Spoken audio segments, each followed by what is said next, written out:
Yeah, Richard and I did a little strategic positioning so I could be better visible to you. Facing the window, it's a bright, sunny day here in Helsinki. Weather's been really good last few days, and I think I'm ready to kick off this webinar now. It's a solid 2.5 hours, and actually, it was only when I started designing the material that I realized we had quite a bit of time. So we can get into quite a lot of detail, and obviously, I'm going to do that today.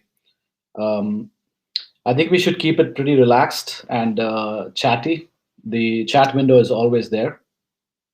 The chat window is always there for you guys to drop any questions. Um, Once again, if I can check one more time, but if you have any problems listening or hearing my voice or seeing the slides, anything like that, just drop a note in the chat window. Also, I do have pauses during the presentation for a Q&A. So I will be breaking the presentation at certain points and taking Q&A. And the way to do that would be that if you have a question as I'm talking about something, you can just drop it into the chat window, and I will pick some of the most outstanding questions during those pauses and answer them. I also have some survey questions for you guys, where we will be able to vote on choose from a few different answers. Thanks to Richard's help, who is the silent power in the background. He's also on this call and helping with this. And we will be posting those questions to you, and we'll be trying to do some quick surveys of many different topics. That's just to give us a bit more grounding on where we are as a group, right? So that said, I think we're pretty ready to launch into the conversation, into the webinar. So the idea was to try to zoom out and take a look at the idea of these digital giants who are basically global in nature. They are not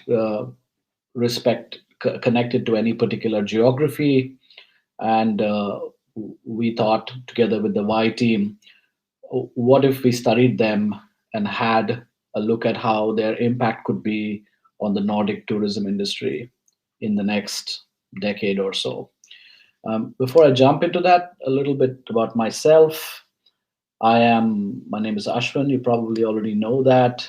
I've been fortunate enough to be a consultant and speak at VAE, also with the first version, the first project, VAE1. And now also I've been very happy to have been called on board to think about some tricky things, some strategic stuff.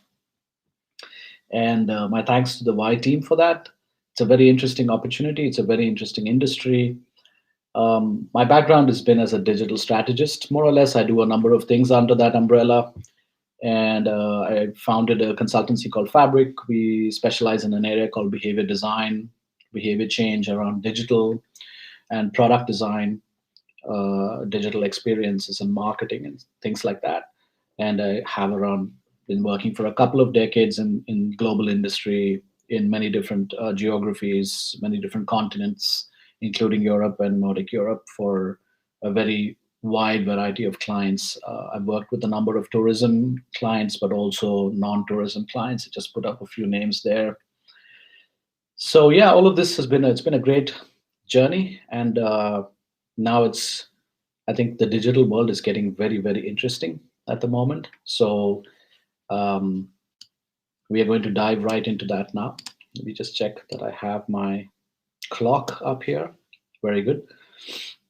Again, if anything is unclear, or if you cannot hear me, or if you can't see the slides changing, just drop a note into the chat, and Richard and I will try to fix that for you ASAP. All right. Yes, as I said, once again, if you have questions, simply post them in the chat window, and I will take breaks during the talk and answer some of the most pertinent questions. We'll try to cover as many as possible. Let's see. It's a long journey, what we can do with this.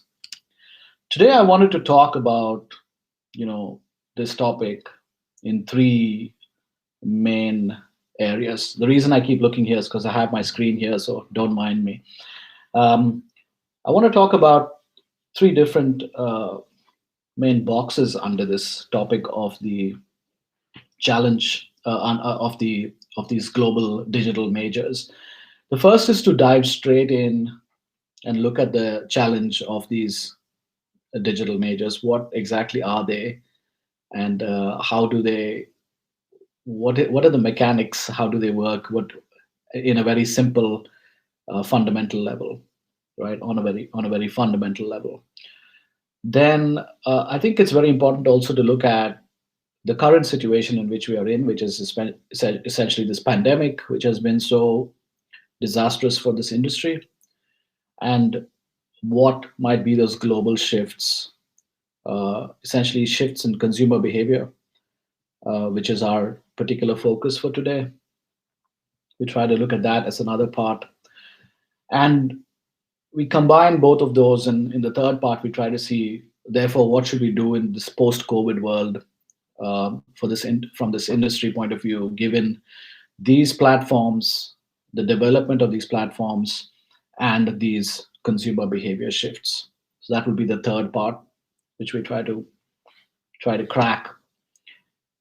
And in doing this, I think we're taking a slightly longish view, you could say, because if you look at the typical cycle of venture capital industry, it's about a 5 to 10 year horizon that they have, and most of the digital majors, most of the startup ecosystem is venture capital funded.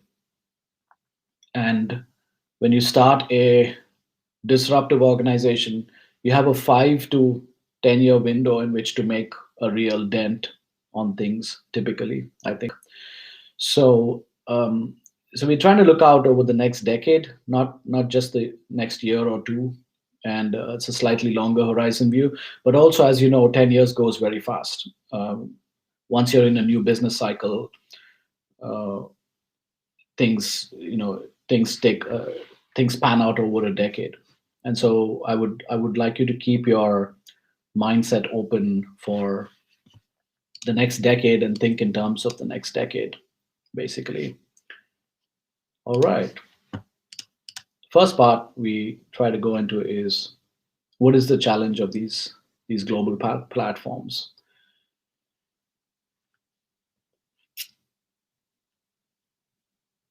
Really, where are they coming from? What is the essence that we need to be aware of when we talk about these digital majors? Now, I think in this post-COVID, or in the COVID landscape, pandemic landscape, you've been all exposed to these kinds of headlines. It's pretty depressing sight. Um, and the reason there are these empty boxes is because it's like you can fill in your own bad news there. There's lots of bad news, especially for this industry.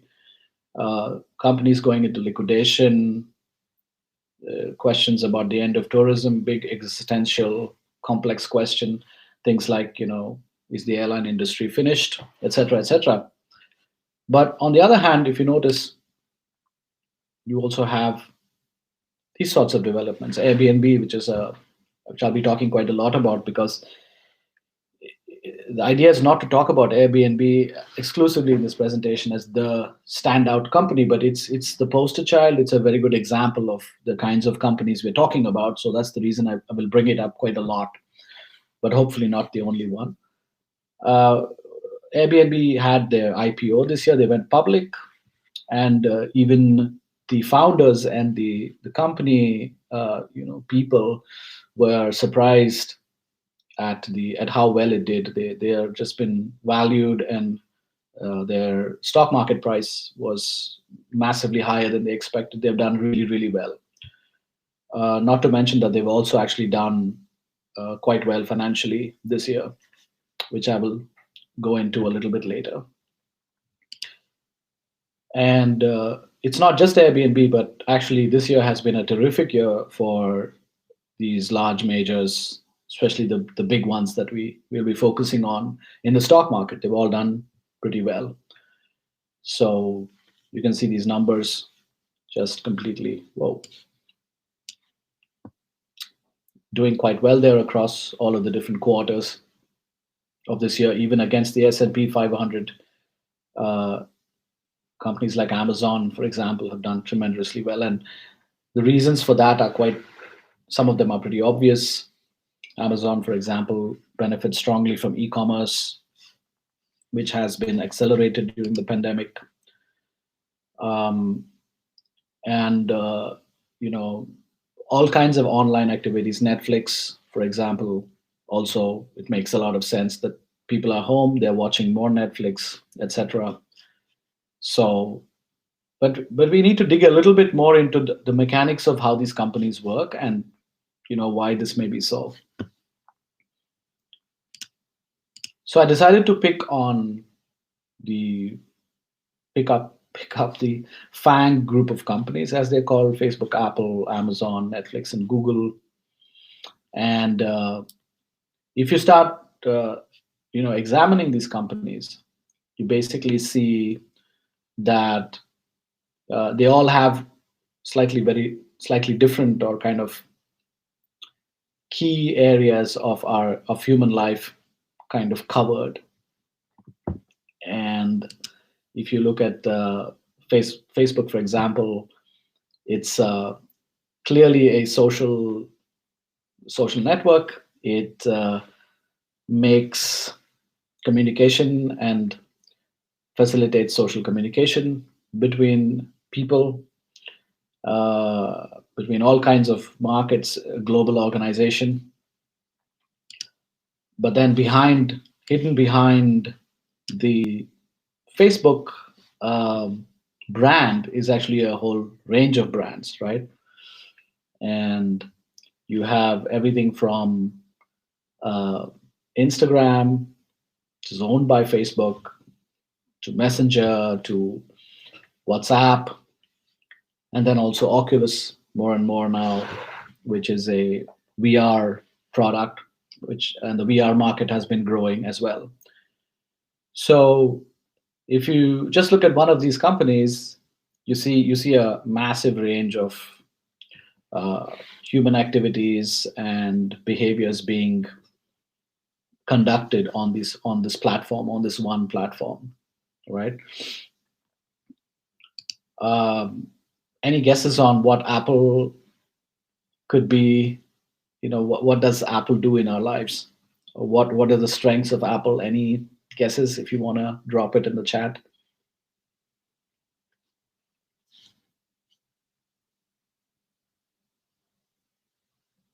Okay, someone's typing. That's great. Lifestyle tools, says Georg. Yes, I think that's a very good summary. Go ahead. Oda is typing. Organizing our lives. Fantastic. I think the point I'm trying to make, actually, to Oda's point, is that all of these guys are organizing our lives. They're just organizing it in different ways. And if travel is one part of our life, I'm trying to argue or show that these companies have a strong presence in travel because they are part of our life organization. That's a really good answer as well. The answer I'd chosen was more specific. It's like if social is looking at, if Facebook is looking at our social life, then Apple's kind of domination is in the space of devices. We use social networks on top of Apple products. And Apple is very, very strong with apps, like with an app ecosystem, right? And of course, I'm talking a little bit more from a platform perspective. But really good answers there. Then you have these guys. Amazon, also insanely powerful and grown to be really big. It's interesting, but a lot of search originates on Amazon. Amazon is not just a purchasing source, but it's also a source of search. A lot of consumers go to Amazon to understand things, and that's quite powerful. They get a lot of data from search, and of course they have a ton of content through Kindle and through Amazon Prime, both of which I'm a consumer of. I'm a user of them. And of course, there's a number of things around this. You can these companies are so big that you can list a number of things around them. But I just put a couple to kind of represent where they are on that spectrum. Any thoughts about Netflix? Any comments or thoughts?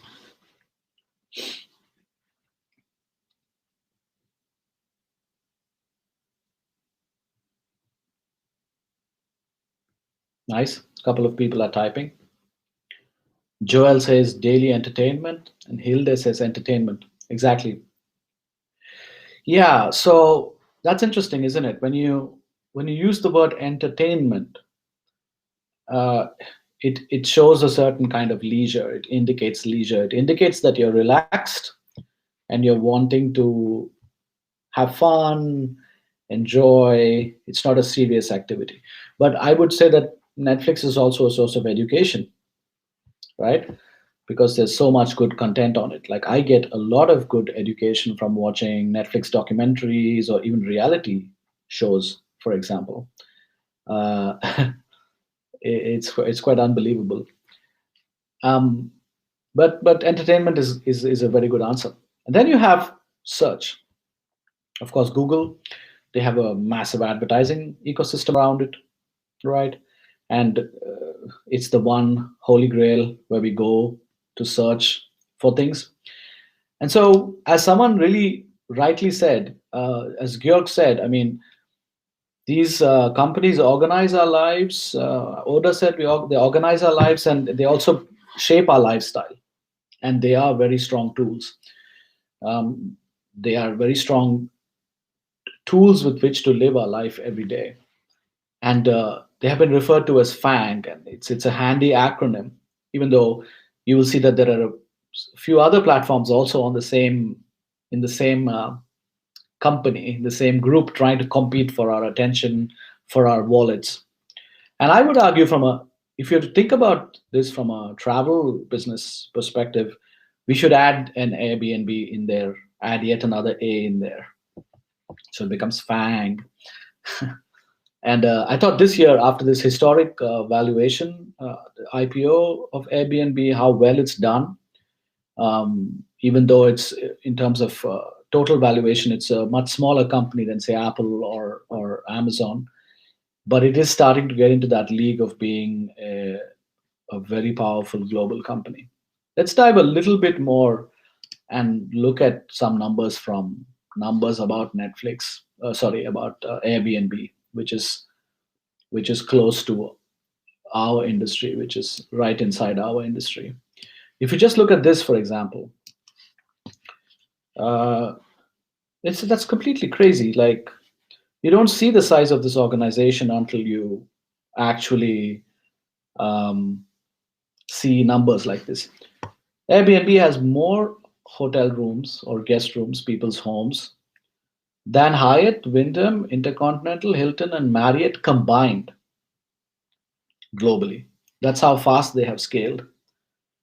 Not only do they have an insane variety of rooms, you can rent an island on Airbnb, you can rent a small budget room on Airbnb, and everything in between, in every conceivable place possible, probably on the top of a volcano, who knows. Um, they also have that kind of scale, and they have that crazy number. Okay, the search volume. They're also a all of these sites or properties platforms are huge attractors of search.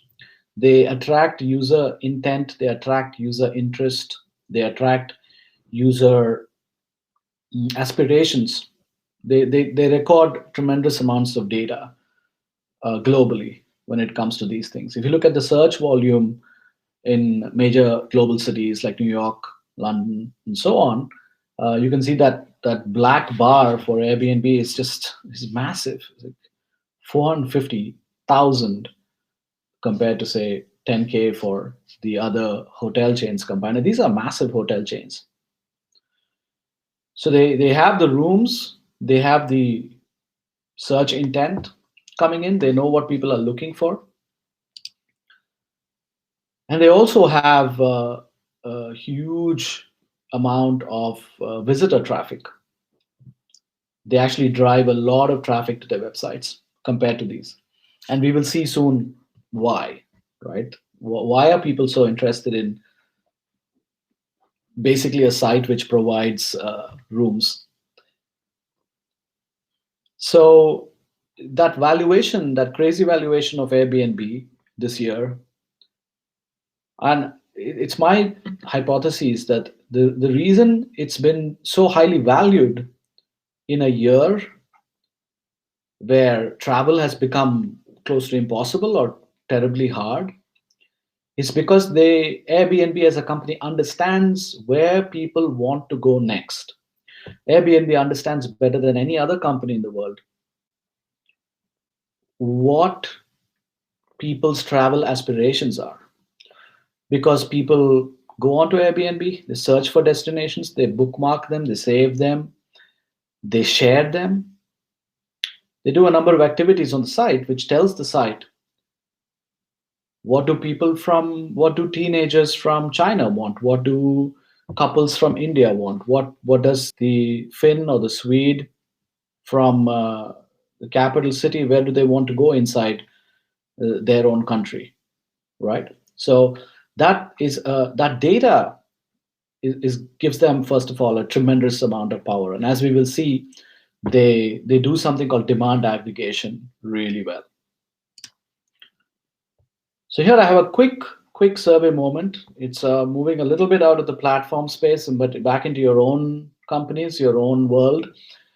Speaking about COVID, I just wanted to quickly know. I think it's actually time for Richard to put the question now. Yeah. So Richard, can you please put the first survey question? Yeah. So the question is, uh, what percentage of your business revenue has been eroded by COVID? Let's see a quick show of hands. You have some time, so don't worry. No rush.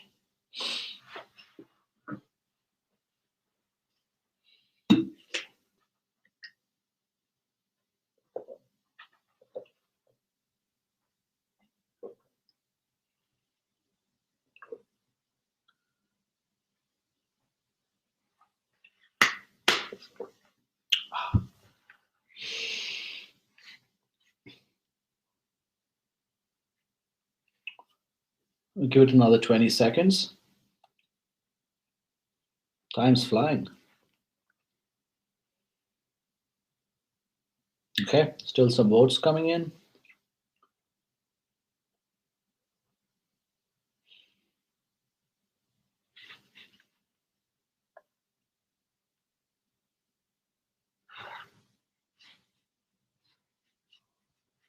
All right.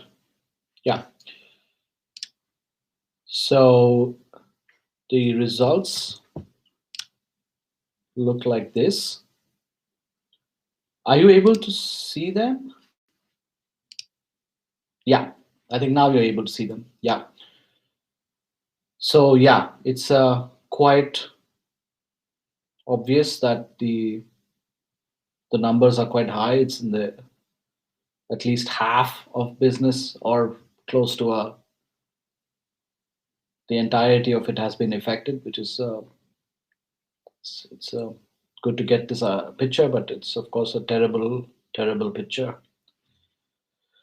All right, I just wanted to have that at the back while I jump back into the presentation, and we start to go slightly deeper into this phenomena of the platforms. Okay, so platforms are, there's two things that they do very differently, and I'll go into the mechanics of these quite in just kind of like significant detail, but not too much, hopefully. They are creating value. It's might be sound like an abstract term, but really, and we tried. That's exactly what we try to understand. But they essentially try to create value in a different way than before, and they also try to capture value differently from before. And um, if you start looking at the specifics of how they are doing that, we need to understand the older business model first, to see how value has typically been created and captured in the older business model previous to a platform. And that's traditionally referred to as a pipe. So this whole pipes versus platforms as business models is the dominant thinking on platforms today. Um, if you look at the most leading management thinkers, they tend to draw this parallel, or they use this analogy uh, of the pipe as the traditional business model of all business that came before Airbnb and Apple and Facebook and Google. And to some extent, Apple could be the one that figured it out because they created the App Store and created a sort of this new business model. But we'll get into that a bit later. And so the pipe traditionally, the older one, consists of a producer on one side who's making something and a consumer on the other end who's consuming what the producer has been making. And the pipe refers to this system. You can call it the supply chain sometimes, you can call it the retail. There's a number of mechanics through which it happens, but essentially the producer produces value, a unit of value, and I'm sorry, the consumer consumes it, and this unit of value moves through the pipe. So in our context, you have the tourism business on one side. It could be any kind of tourism business, big or small, um, different types of operators, what have you. It could be the smallest operator, such as someone who who offers a safari or offers a ride or a trip, a small business like that. It could be someone who has a hotel room, who runs a hotel and has whose unit of value is the overnight stay or the hotel room. And there is the consumer on the other side who is kind of consuming that, right? And pipes, they specialize, or they exist because they're able to standardize that product as much as possible. You focus on standardizing the unit of value, make it solid, make it repeatable, and try to sell as many copies as possible. So that's where the margins are. That's where the business is, right? And if you think about it, and there's nothing wrong with pipes, don't get me wrong. It's what we're trying to understand here is how these large global digital platforms are changing or introducing a new kind of business model. We are not trying to say the older model is defunct or that it's bad. There's nothing wrong with it. It's just that now we have a new alternative. So pipes, traditionally, a lot of the tourism businesses, they look like pipes, and you understand that when you look at the product that they offer. For example, if you look here, um, this is a standard product. The company here is offering a very standard product which can be sold multiple times.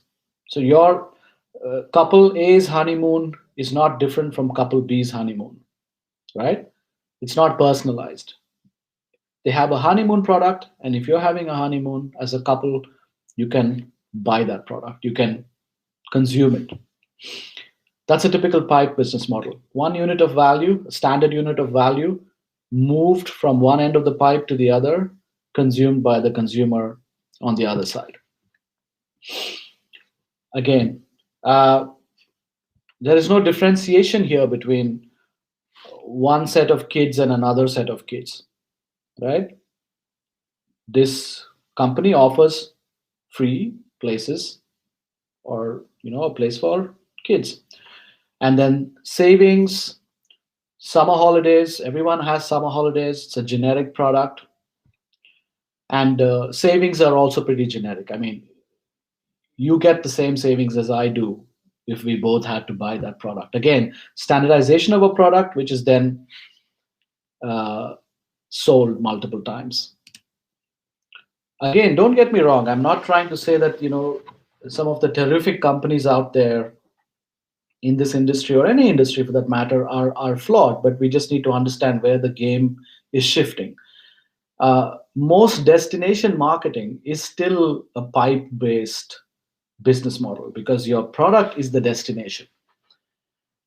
And if Finland has 8 seasons, and a couple of seasons are very popular, if one operator sells that season and another operator sells that season, they're both selling essentially the same product, right? Which is the destination. And so cruises, for example, they fall into, again, the pipe category. The focus there is not me or you as a consumer. The focus there is the product. There is this cruise. It goes to these exotic, amazing places, and this is what it's available for, right? That's the offering. Pipe business model. Again, very product focused, and you essentially trying to push these uniform things down a pipe to the consumer. So I guess a quick moment of reflection here is, do you feel like your business operates in a pipe business model? This is a question for Ricard too.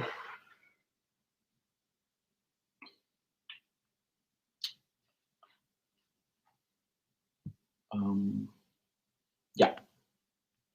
Do you feel like your business operates in a pipe business model?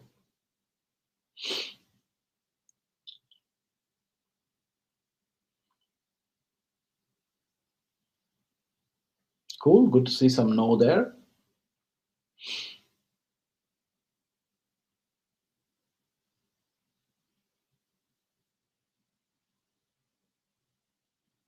Very good. Some people are voting not sure. Excellent.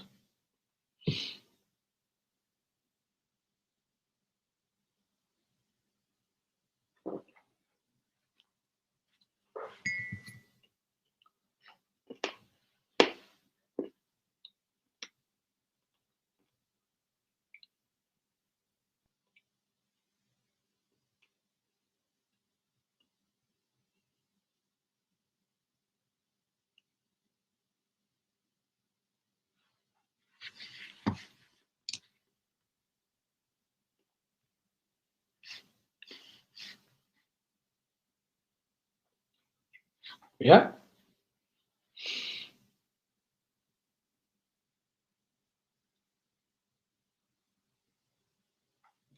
Still a few more votes could be coming in. I'll wait a bit longer. It's just a reflection point. I think these are, as someone said, no models are perfect, but all models are useful. And when we frame these sorts of things as a business model, it's never perfect, but it gives us a handy way to understand what is it we do.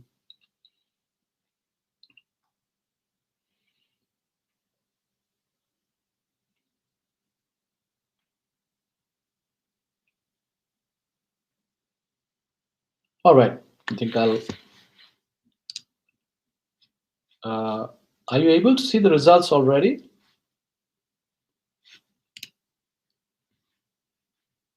Okay, very good. Excellent. So I can stop sharing the results.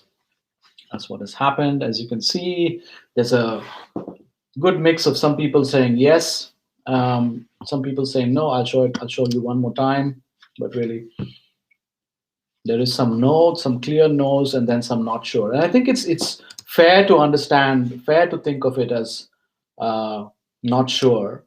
Let's see what platforms do.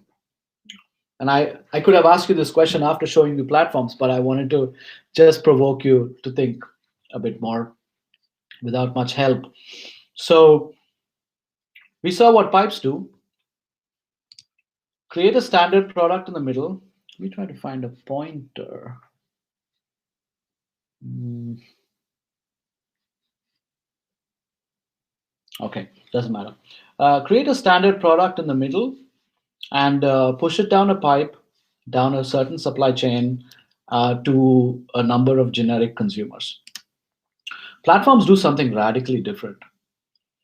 It's actually, I think it takes like a while to even understand how different these companies are. And I think we in the business community, we still don't appreciate them. The word is used a lot, it's thrown around a lot. We all think we understand platforms, but actually it's quite tricky to get exactly what they do. What they're doing is they're connecting these guys on one side, like you, tourism businesses, who are producers of something, with consumers who are also producers of something. The consumer in a platform does not simply consume what is being given to him. The consumer actually produces something. So on YouTube, the consumer produces likes. They share, they produce comments. On Spotify, you may be a consumer of music, but you create playlists. On LinkedIn, you may be a company, you may be an individual looking for a job or trying to network, but you create your profile. So you see, never before in business have you had this where the consumer is also producing or making something. And what that value created by the platform is something that happens at the intersection of both these forms of production, you could say, right? And that's where things get very interesting. So what you end up with is like a lot of data, and instead of having a fixed product that comes down a pipeline to a certain generic consumer, and the same product ends up with different consumers, you actually end up with things like this. uh, this is such a unusual kind of a product, isn't it? It's online, it's a price per person, it's restorative contact for pairs and groups. Now, earlier you saw the standard honeymoon product, right? When you look at this product, you can see who the consumer or who it is intended for.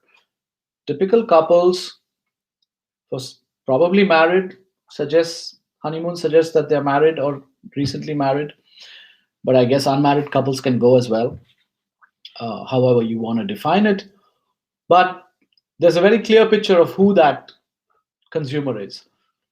When you look at this, restorative contact for pairs and groups. Are those pairs romantic? Are they siblings? Are they friends? Are the groups like, can we go as a bunch of people who've just attended a webinar together or gone to an event? Probably, right? Is it family? Is it friends? Is it, what is it? Are they yoga enthusiasts, wellness enthusiasts? So these sorts of very interesting emergent value starts getting created on a platform. Basically, the platform is not in, it's not controlling very strictly what exactly this value in the middle is going to even be. All it does is focuses on bringing producers who it understands very well, or gives them the rules of engagement, and it understands consumers very well because it drives search, as we saw before. Search volume on Airbnb is massive. Just imagine, what are people searching for on Airbnb? I don't think they're searching only for things like room or New York or Lapland. I think they're searching for things like yoga. They're searching for things like pottery. They're searching for things like painting or pets, right? So the platform is able to take all of that data and come up with these kinds of very interesting new combinations of what can be called value. And that's why that word value is very hard to define. Like, what do I value? What do you value when you travel? It's not just a monetary figure. It's not just what you're willing to spend on. It's what gives you satisfaction, or what gives you a feeling of accomplishment, or completeness, right, from travel. So again, a very interesting product here: Irish village history, culture, and crike. I don't know what that last word is, but that sounds very interesting to some people. And at the same time, if you look at something like this, the personalization thing becomes super. It starts to stand out quite a lot. When you see that post personalized photo shoot in Helsinki, even though you see a photo of this beautiful person here and you get an idea of what it is, you know that that photo shoot is not going to be the same for you. The whole point of it being personalized means that you would be wearing what you want to wear, you would be with who you want to be, and you would take it in a setting and a background in a style that you want, right? So in that very product right there is this huge amount of value which no one knows but you. Only you know the amount of value there is in that, and that's how platforms create this sort of emergent value, right? And if you start looking at another dimension between pipes and platforms, again, pipes being the old business model until now, and now we have this new platform business model. Let's look at the customer journey on the pipe. And when I say customer journey, I also mean the user journey. Users are customers. We refer to them interchangeably in this business. The user can be someone who's on the digital platform, and then they become the customer when they travel to the destination, for example.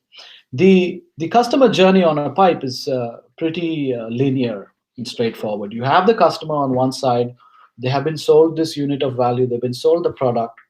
It could be a cruise, for example. Again, nothing wrong in that. Cruises don't need to go away. Hotel businesses don't need to go away. We're not saying they're irrelevant. We're just showing the difference, so you can learn.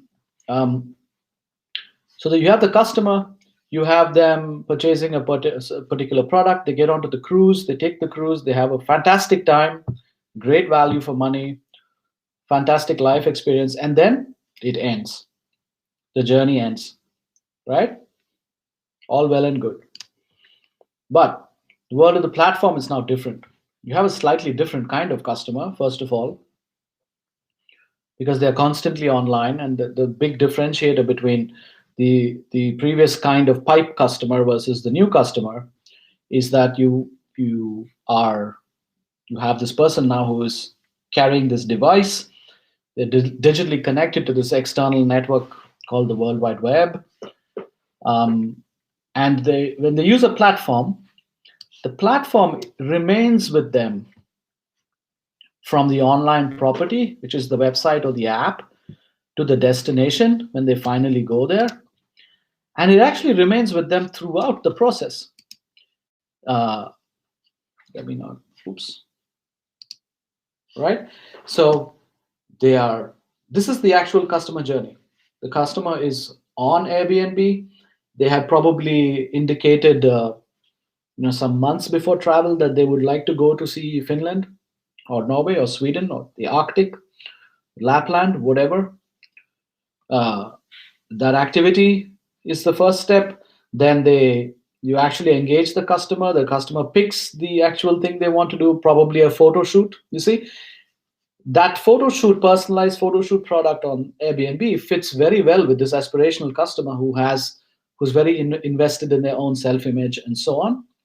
They actually travel to Finland, and when they leave a record, when they leave a review, when they do anything there, that's also captured by Airbnb. And actually the cycle is this never-ending kind of closed loop. And so what essentially platforms do is, compared to this, where you have in the pipe the customer, consumption of the product, the end of the story, ciao, platforms actually create something called, they extend that customer's lifetime value. The customer's lifetime, sorry, the customer's lifetime is the time that the customer actually spends with your product or with your service, that they remain a customer to your business. So it's not the how long the customer lives. So if you live next to a supermarket and you've been living there for 10 years, then your lifetime, your lifetime with that supermarket would be 10 years, right? And if you've been using subscribing to Netflix now for 3 years, your customer lifetime on Netflix now is 3 years. But Netflix is trying to understand if you will be their customer for the next 5 years or 10 years or whatever. So platforms try to invest in understanding you and personalizing products for you so they can get the maximum customer lifetime value out of it as possible. And therefore, younger customers, teenagers, Gen Z, all of these guys, platforms going after that generation, the reason they're going after them is also because once they actually begin to understand them at that young age, they can actually have them as customers throughout their lives, right? And now you can see all these guys, all these different platforms. I added Uber there now. Uber does something very specific compared to these other guys, but also very valid and clearly in the travel and mobility space. All of these different platforms, including Airbnb, are trying to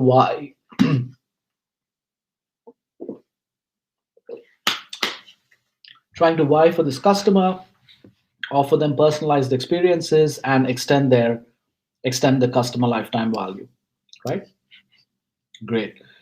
Please, yes, I see someone typing. Please feel free to just drop questions.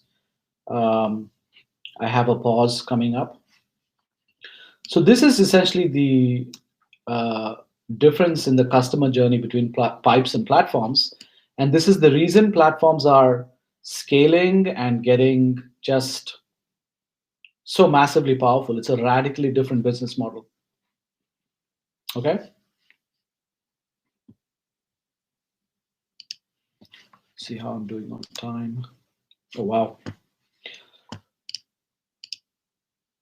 Yeah. Alexia asks a question here. She says, they say, how would the CLB connect to the social media? Would you consider CLB the amount of time people follow us on social media?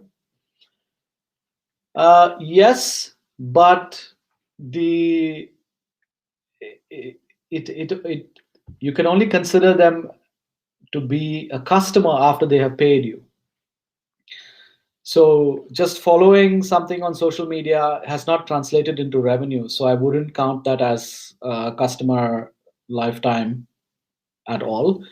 I would consider it as intent. They're part of the, they're basically a lead, right? The customer is a lead at that point. Then if they download your app or if they sign on to your service, your website, if they send you a request for some interest in your room or your product or whatever, you can kind of consider them acquired. It depends. Acquisition as a stage in the customer journey is a bit different depending on the property, but once they have signed on, let's say, to your service, then you can somehow think of them as acquired. But the customer lifetime begins after they paid you. And for example, if you hold on to, if you operate a hotel, for example, your customer's lifetime is very short in that they come in. Like I went to Norway in November. I stayed at a few hotels there. Each hotel had me as a customer for a night, some for 2 nights. And that was my lifetime value for them, was the, but Airbnb, which I had used to find that hotel, had me as a customer even after, because technically it could maybe sell me something next year. And that's another thing about Airbnb which makes it so powerful, is that you don't leave Airbnb when you actually leave your Arctic cruise and you leave your hotel. The service has you throughout the year. It knows what you're planning next year, and it can kind of suggest and even customize products for you the next year. So again, definitely the big travel name in these group of companies. Pipes versus platforms. Very good. So I wanted to take a small pause here. Yeah. What's going on is, if you want to break it down on the customer side, uh, the platform is doing a few things. It's creating, first of all, a lot of interesting discovery moments. You're able to discover so much more stuff, and especially people when not traveling in COVID. I'll show you when I talk a little bit more about trends, how they're spending more time, and you know this, they're spending more time on their digital devices trying to discover the best place to travel to, right? So it supports platforms support a tremendous amount of discovery on the for the consumer, for the customer. They also optimize prices. They're able to, you know, make their own investments and try to find the suited prices, but also change prices if necessary, and so on. Like Uber does a lot of variable pricing. Personalization, as we already saw, is a big deal. They can further personalize. So honestly, a platform can tell a producer what to produce after a while.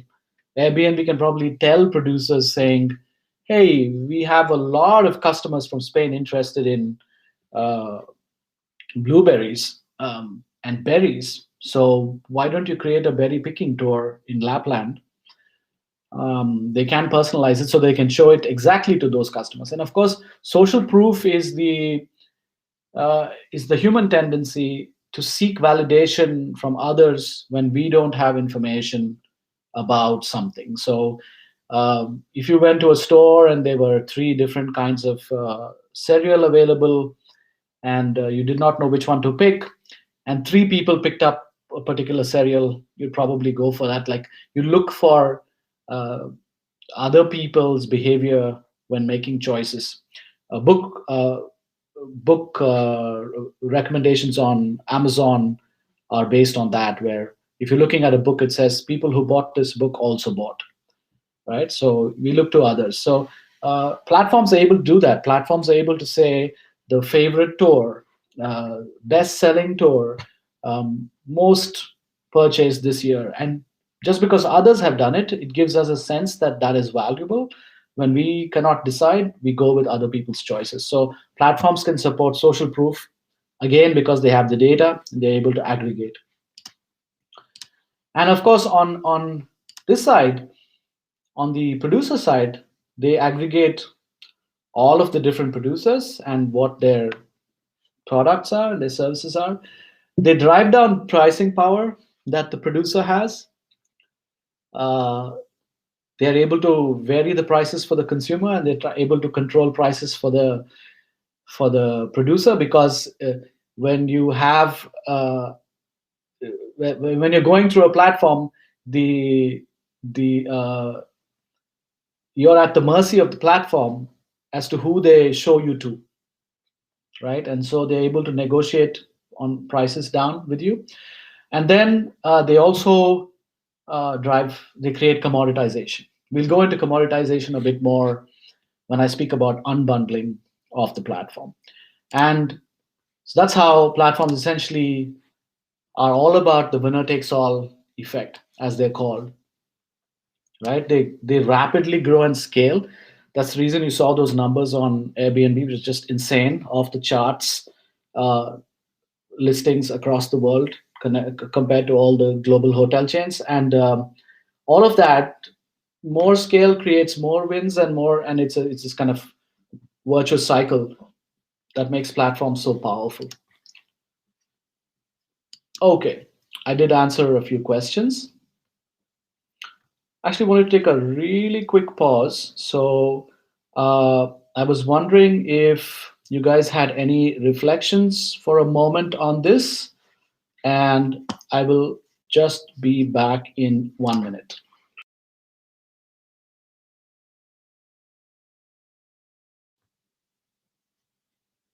Please post your thoughts in the comments section.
Okay, so I see there's no comments or thoughts. Just going to proceed further.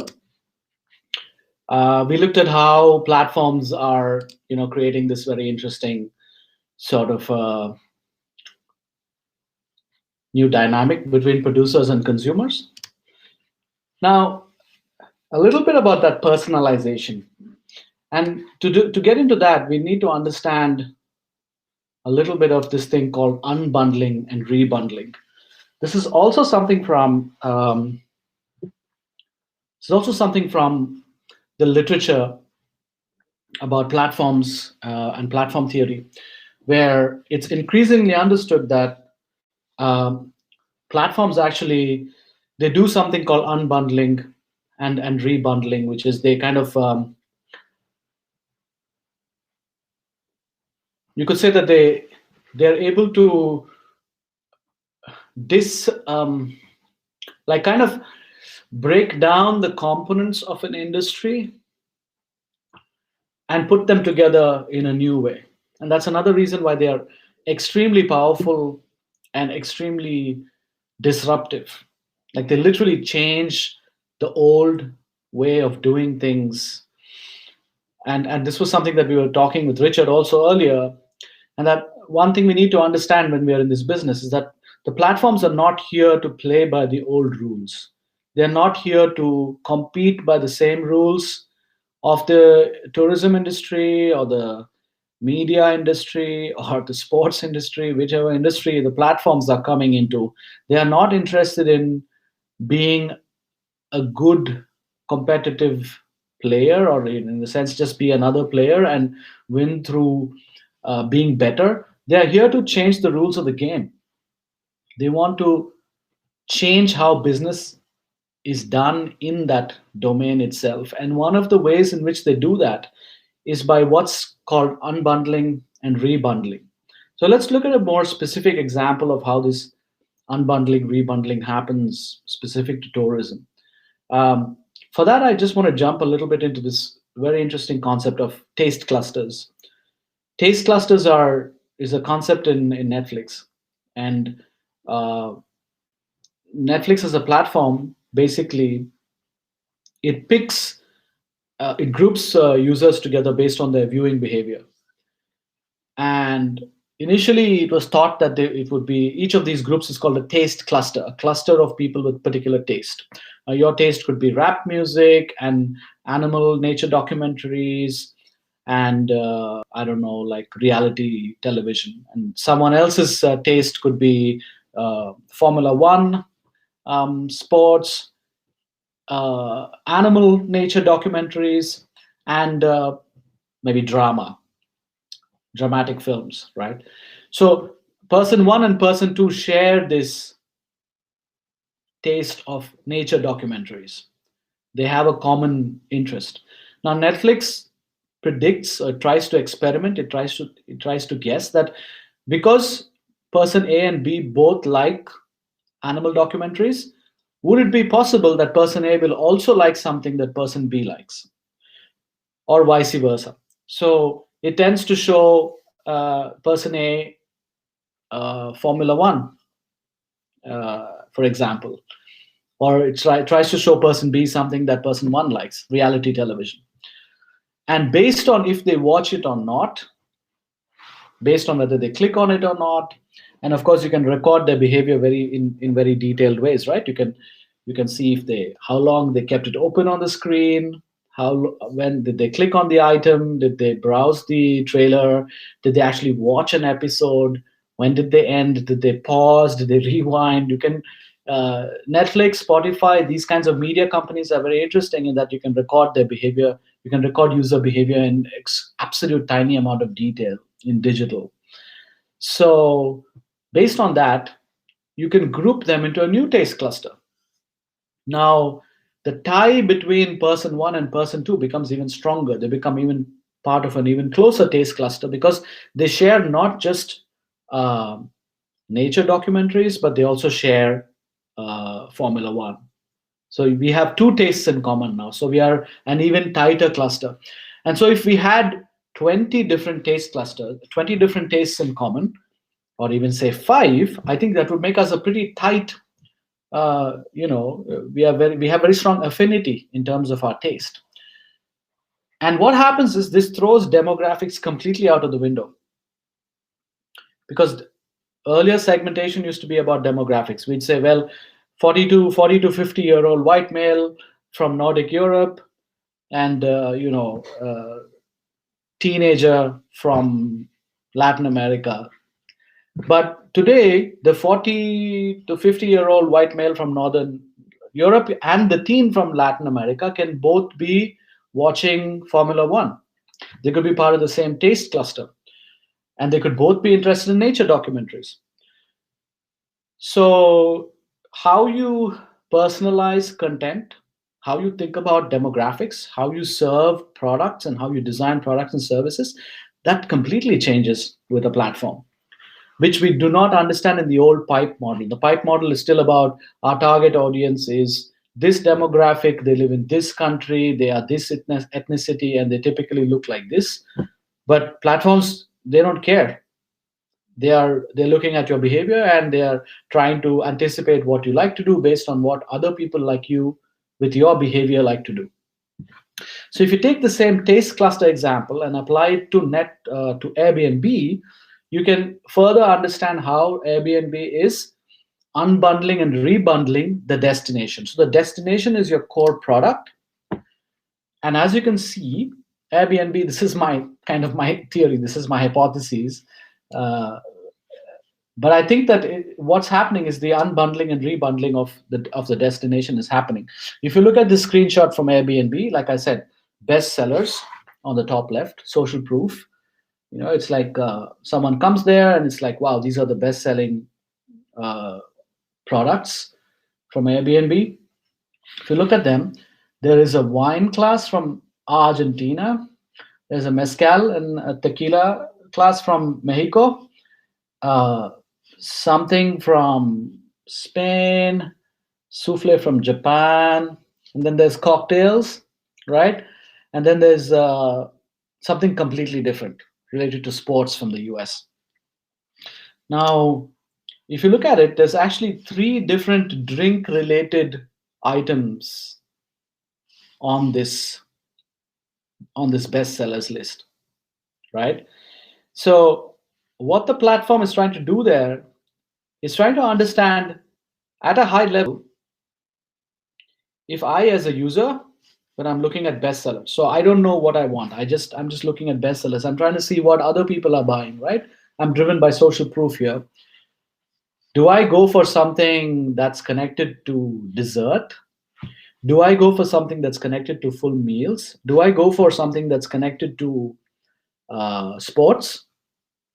Or do I go for something that's connected to drinks? So there's 4 categories of products here, actually, which are all placed in the same bestseller list. And technically, what happens here is all these 3 products related to drinks, it matters less now where they are from, and it matters more that they are about drinks. And that's where that what I call commoditization is happening. You're getting commoditized. You're getting if your customer is interested in drinks, then they're comparing Argentinian, like a drinking experience in Argentina, with the drinking experience in Mexico, with the drinking experience in the UK. And so what's happening is when you market this destination of Argentina or Mexico or UK, you're thinking about marketing it as a destination, as a product, but the platform is marketing it as experiences inside the destination, where the experience matters, not the destination. So user is comparing between experiences. Should I go and watch bullfighting in Spain, or should I watch some, I don't know, athletics in the US, right? Or should I go and try cocktails in Mexico or cocktails in the UK or in Argentina, right? Or wine in California or in France or in South Africa. So if your taste, like in the Netflix example, if your taste was if you were into wine, then wine is on the top of your decision-making list. Like it's the priority by which you make your travel decisions. It's not Mexico or Africa. Whereas when we market our destinations from a tour, when we market from a destination perspective, we never think in terms of what the customer could want, what their tastes might be like. That's the point I'm trying to make. And I think what Airbnb can do, or a platform can do, is it can take all these different pieces out, and it can start grouping them in interesting new ways and trying to sell them to customers. And so each location is getting more commoditized. It's becoming more, it has less bargaining power, so to speak. I don't know if you understand the word commoditization, but essentially commoditization is when your exclusivity as a product goes down. Like salt is a highly commoditized product because customers don't really care what, I mean, now they care, but now there's all kinds of salt, but it's a decent example that, yeah, you just want salt. To some extent, pizza is like that. You're just looking for a good pizza, and it's hard to differentiate, and so it's very hard to price at a premium level. Pricing and commoditization are on the opposite sides of the spectrum. And if you want to get premium pricing and you want to get premium revenues, then you have to fight commoditization. So I would say that this unbundling and rebundling of the destination is something that's happening across. If you just look at what's happening with Helsinki, I'm sorry to pick Helsinki. I know it's not part of the Arctic region, but it's a large entry point metropolis, and it has a variety of different activities. So I found it to be a convenient example for my purposes. But I wouldn't be surprised if this is what happens in deeper Lapland destinations in the future, or already through through on the platform. So if you just look at Helsinki, Helsinki marketing would think of Helsinki as a destination and market it as this awesome place, Helsinki, and the focus center of mind is Helsinki, capital of Finland. But Airbnb doesn't care. Airbnb says there's Nicola's kitchen, there's personalized photo shoot, there's bucket list tour, there is ice fishing, uh, archipelago excursion, football and sauna, sea view, nature at night. They all happen to be in Helsinki, but it's more the taste of the customer that the platform is going for over here, and that's kind of my point. So if you look at this really interesting graph, the spend on Airbnb actually in 2020, I can't even believe this. I tried to look at it a few times to check if it was true, but actually the spend on Airbnb in 2020 was even more than the same than spend at the same point in 2019. That's pretty crazy for a COVID year. And actually, Airbnb did really well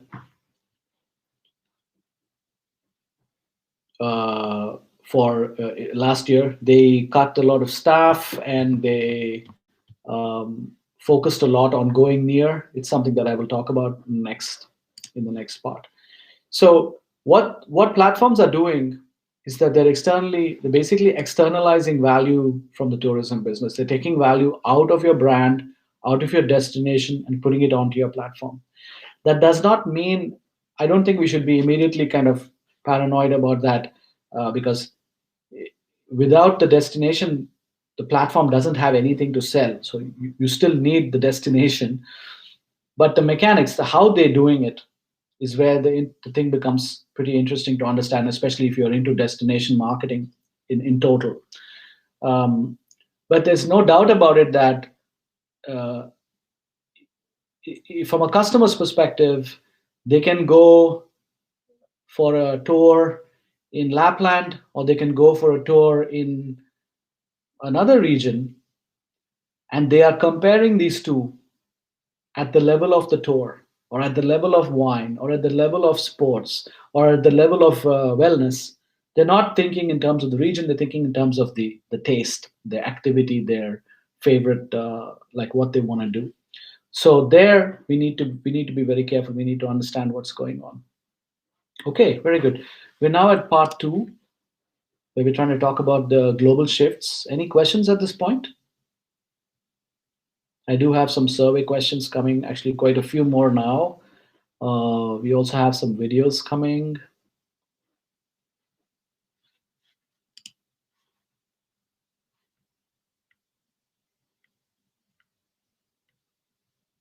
Okay. Okay, very good. I'm going to move on. Yeah. So what we're going to talk about here is that, I'm going to talk about these major consumer behavior shifts that we have been studying with my consultancy Fabric. Looking at 2 key things. Like one of them is trying to look at what happens post COVID-19, this crazy epidemic event. And the other is these completely new business model called the platform, very disruptive, very powerful. What happens at the intersection of these two, right? And I think what's the way to summarize it is that there is absolutely no going back to anything called normal anymore. This may be true in any industry, certainly true for work, future of work and the workplace.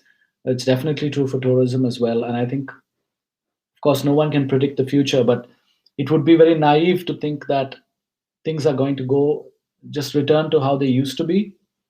I think certain traveler behaviors and habits are going to change, and that's what we're going to try to study in this section and look at the main points where this change is happening, these consumer behavior shifts are happening. And the reason they're changing is also because these platforms, their whole goal, their whole reason for success is because they change the customer and user behavior. You do things differently connected to travel on an Airbnb. You do things differently connected to entertainment on Netflix. You behave differently when it comes to entertainment or social media on TikTok, for example, right? So once a behavior shifts and it starts to develop a new pattern, then it's going to be very hard for that behavior to go back to the old pattern. And that's the kind of point I'm trying to make, trying to see what are the key behavior shifts. So I have 1, 2, 3, 4, 5, 6, 7. Is that 7? Yeah, 7. 7 key behavior shifts that I want to talk about in this section. Let's hope I have the time. And before I go there, I have, yes, this rather interesting question for you. So, Richard, could you please pop this on the screen? Thank you so much.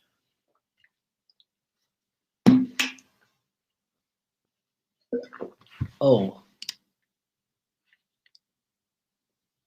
it's easier for doing size.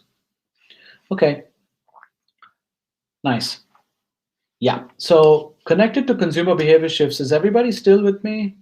This is rather eerie because it's just this one-way thing, and if no one says anything, it's just very great. Someone said we are here. Thank you, Minna. And Rajan was typing as well. Very good. So we're trying to see it's a slightly more, you know, need to think a little bit about this one. Which is the main consumer behavior shift that you see as number one? The big shift, the one big shift, because you only can choose one answer.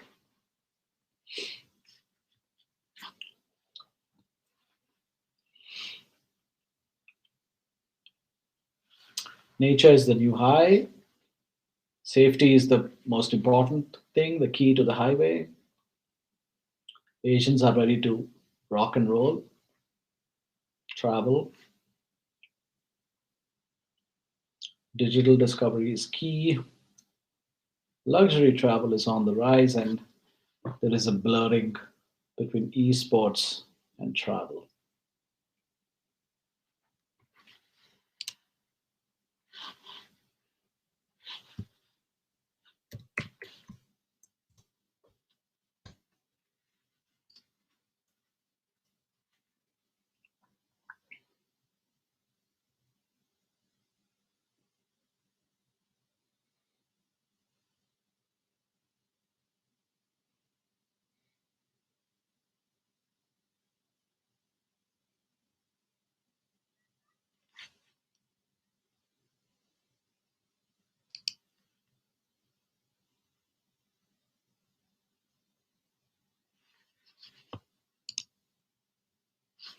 Okay.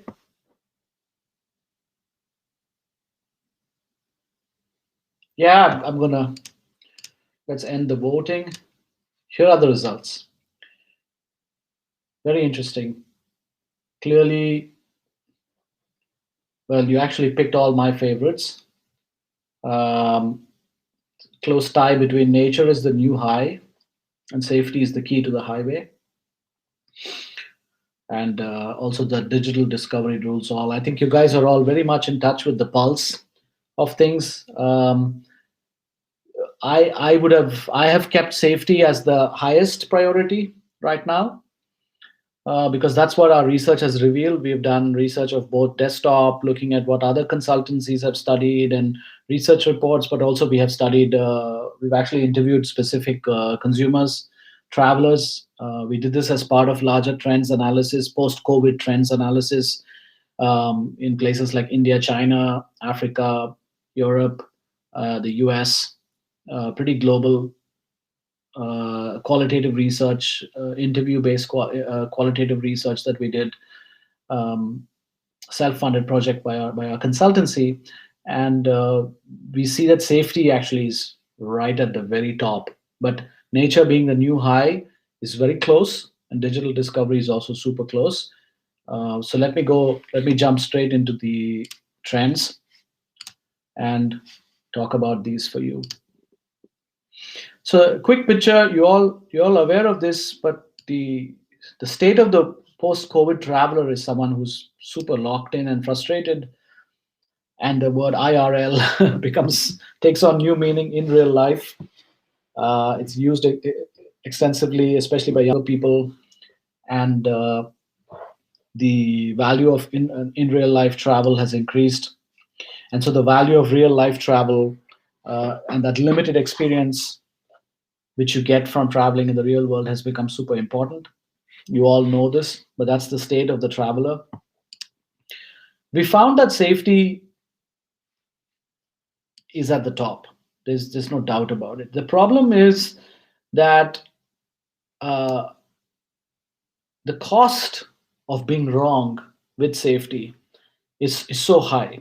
As the COVID traveler, post-COVID traveler, uh, has been locked in, has lesser opportunities for travel, but the value of travel has become so much more. They don't want to go wrong with any moves they make. Any decisions they make had better be spot on. Now, the one thing that can screw that up for them is safety.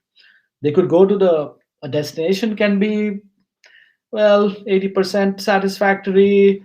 You can put up with anything. You can satisfy. You're just happy to be out there in nature, by the beach, in the ocean, in the Arctic, wherever. But remaining safe is super important, because not being safe means health. Life is affected afterwards. Not to mention that you may be quarantined. It's a complete mess.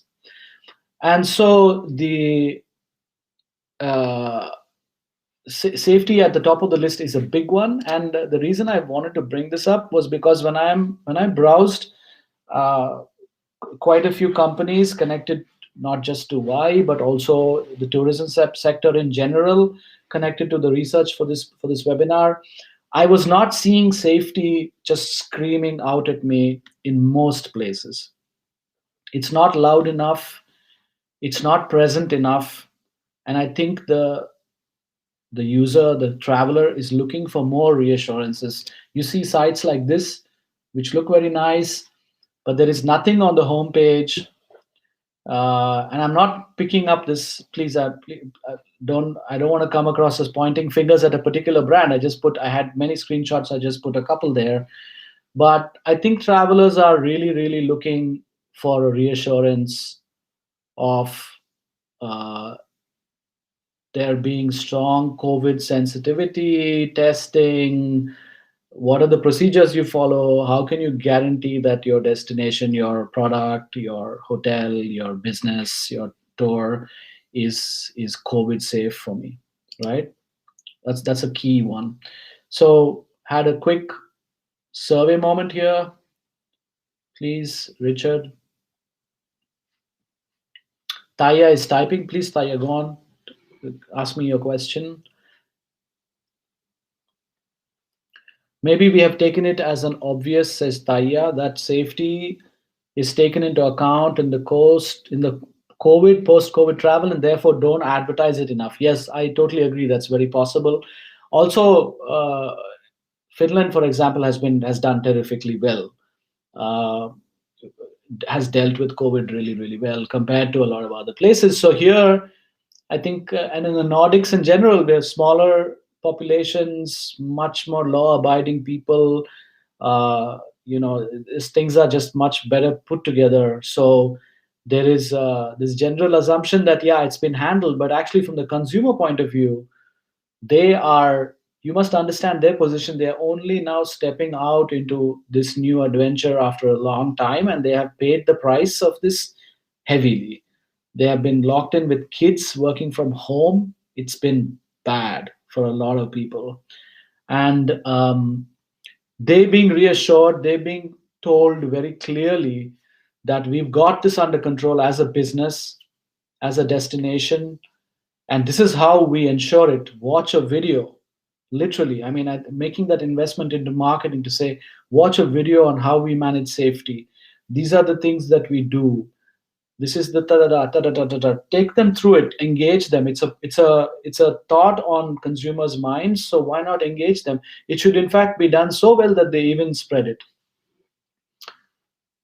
Yes, says Rao now that according to TripAdvisor study, also in post-COVID situation, travelers' priority uh, is when they select the destination or services, the priority is safety and health. And it makes complete sense. I mean, why would you spoil your health, uh, which is such a terrible damage to your life? Doesn't make sense to travel and get sick. No. So I would say that's number one on the top. Investing into that, thinking about it deeply. How does that reflect in your product development? How does it reflect in your branding? How do you make it very present, aware, not an afterthought, something that is very clearly visible to the customer that, wow, these guys have thought about it. They're doing all the best they can. I'm going to be safe when I go there. How do you reassure them? I think investing into that as product designers, marketers, brand designers, I think that's very, very important for you guys. Okay, let's look at is safety featured already within your products? About a good percentage will say yes. Uh, that's good and as expected, and a number of them are no, but will start this year. That's also very good. So that's a great point. I need to. You can't see the results. Let me give it another 2 minutes, and I'll share the results with you.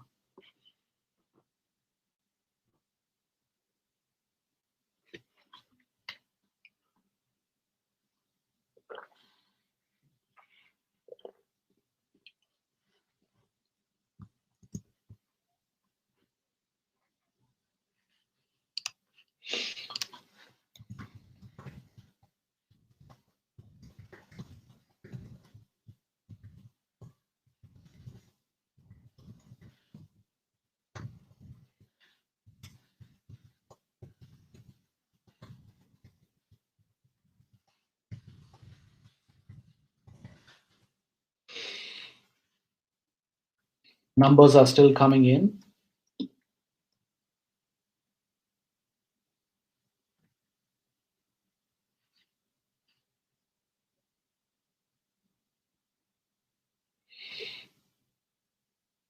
All right, I think I'm going to move ahead. I have a lot of trends to go through.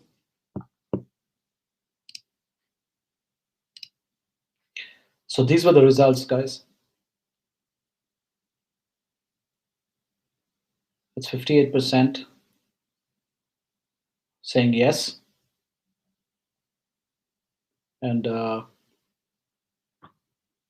some who are still at no, but will be starting this year. It's good that there are no one who's unsure about this. This is super important. So clearly has to be done. Okay. Yeah. All right. Let's get more into these interesting trends. Here I wanted to share a video actually, and this trend is called immerse. Again, I'm not sure how familiar you are with these things. Um, just put your comments in the chat window if you resonate with them, if you've heard of them, and things like that. But I found a very nice video that I want to show you connected to this. And immersion is this new trend where something has changed in the post-COVID world, I would say, not just in the traveler mindset, but in the post-COVID world where connection, depth, meaning, humanity, uh, these very deep emotional human feelings. I think we have been hit so badly as a species, in humanity in general. It's the first truly global uh, epidemic. It has all human beings have been brought down to the same level across all the countries anywhere in the world. Everyone has faced this the same way, and it has brought about a sort of a very deep, I would say, shift in how people are thinking about their lives.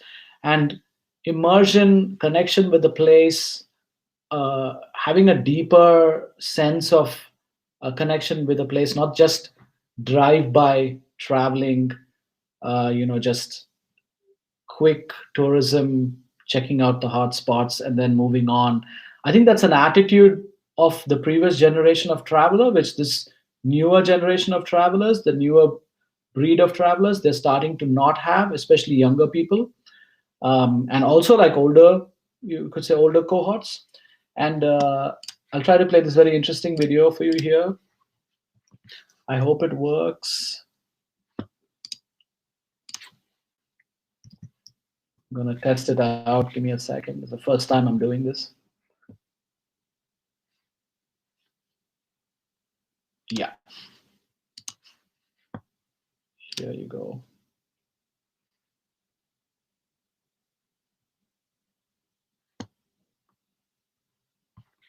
Wow. Okay. I really love balancing stones, mostly because I think it's such a great way to also balance myself and to create something beautiful at the same time.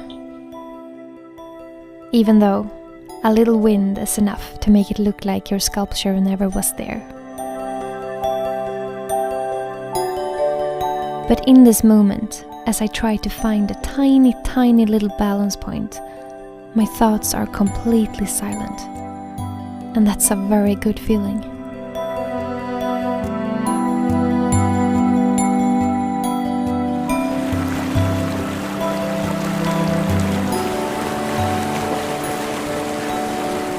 Sometimes it only takes a couple of minutes to make a balance, and sometimes an hour.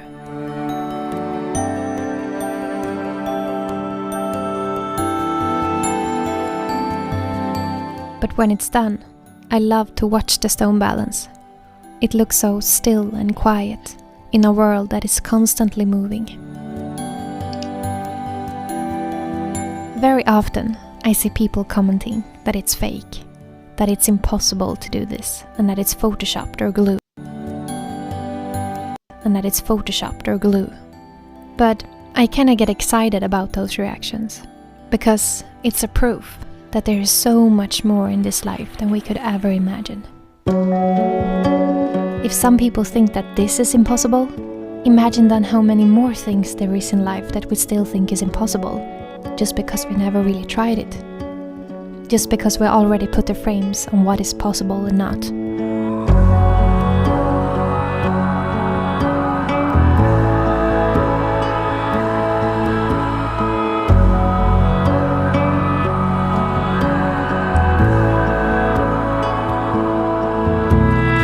I also get a lot of questions about how to learn this, and my advice is, just go get out there, find some stones, play around and have fun.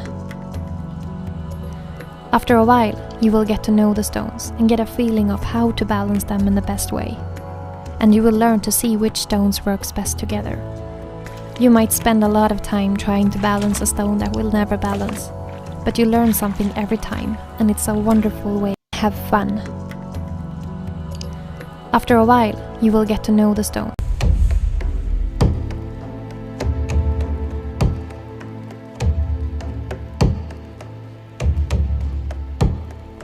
Depending on what kind of stone balance you're doing, the balance point can be really tiny. So the movements that you do while adjusting the stones to find the balance point are so tiny that you can barely see it with your eyes. You just feel it with your hands.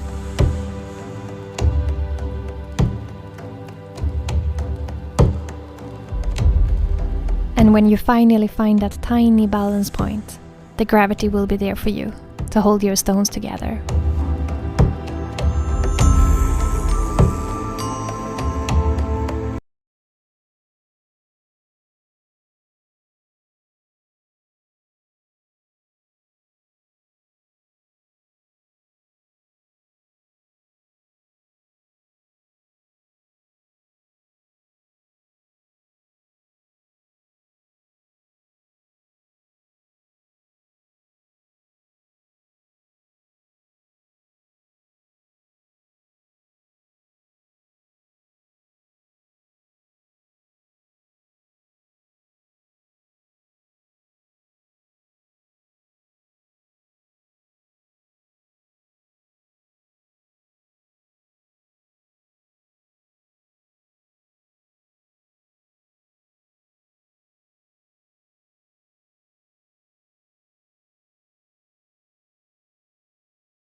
Hello. Hello. Can you hear me now? Yes. I hear you. Very good. Thanks. Okay, this is a bit worrying. Do you think I can run any more videos?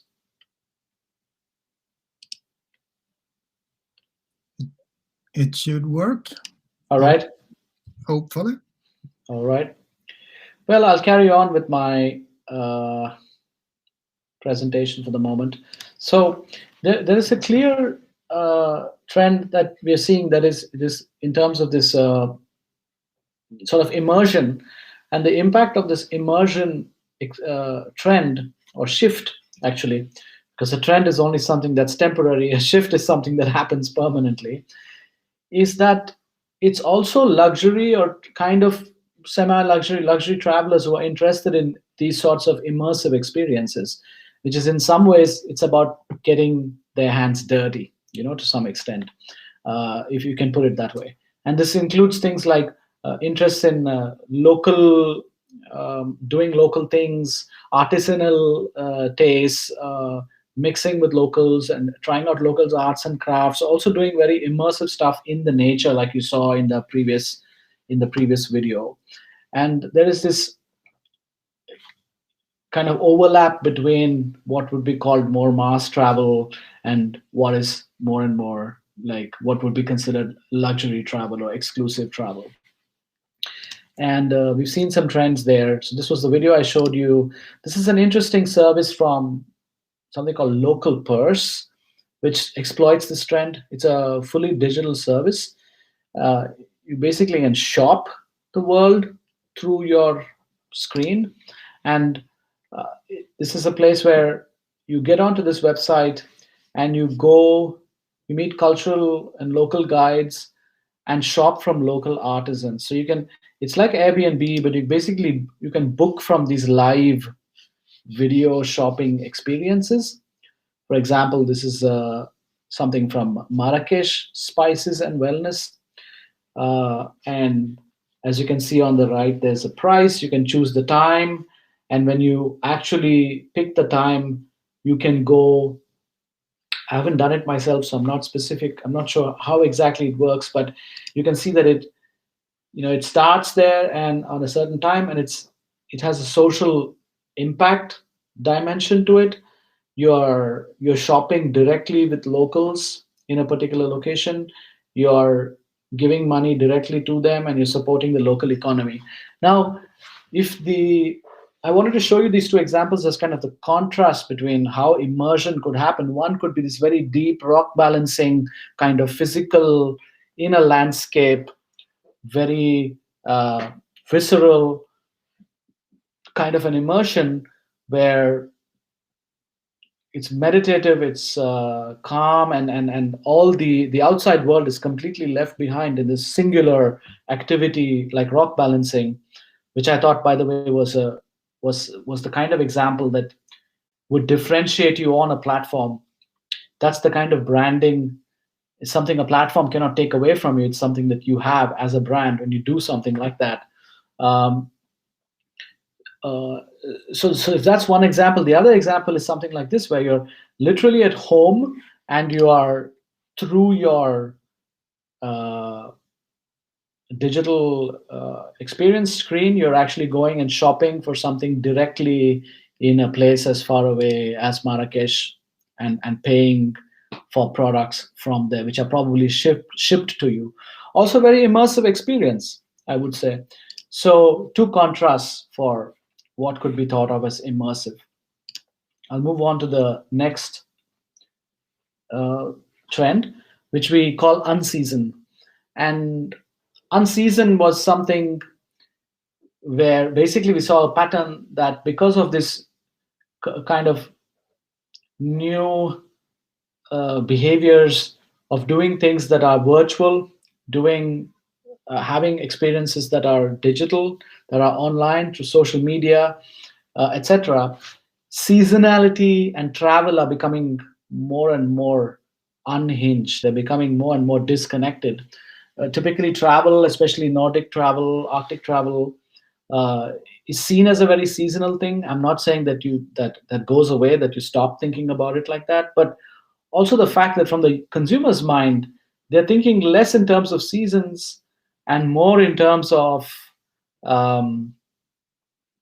experiences that they can be part of spontaneously. There is a long planning journey, and then there is a spontaneous consumption journey.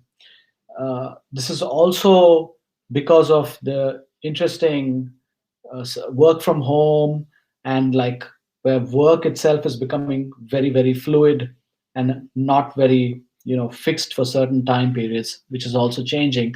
So thinking in terms of unseasoning your experiences, thinking beyond seasons, may be another strategy which could be quite good.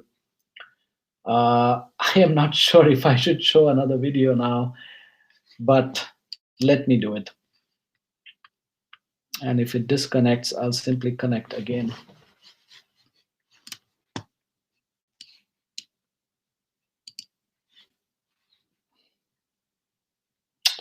Oh, sorry. I'll try to find this one.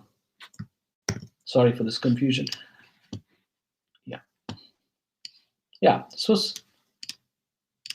this is a game that has actually become really popular, and I wanted to show you a video about this game. And I'm trying to move from here I'm trying to move from these very physical experiences to more digital experiences in this part, and to show how these lines between these physical and digital are blurring. So here's another video. This is a game that's become really popular recently for VR and AR. VR.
Awesome. Can you hear me?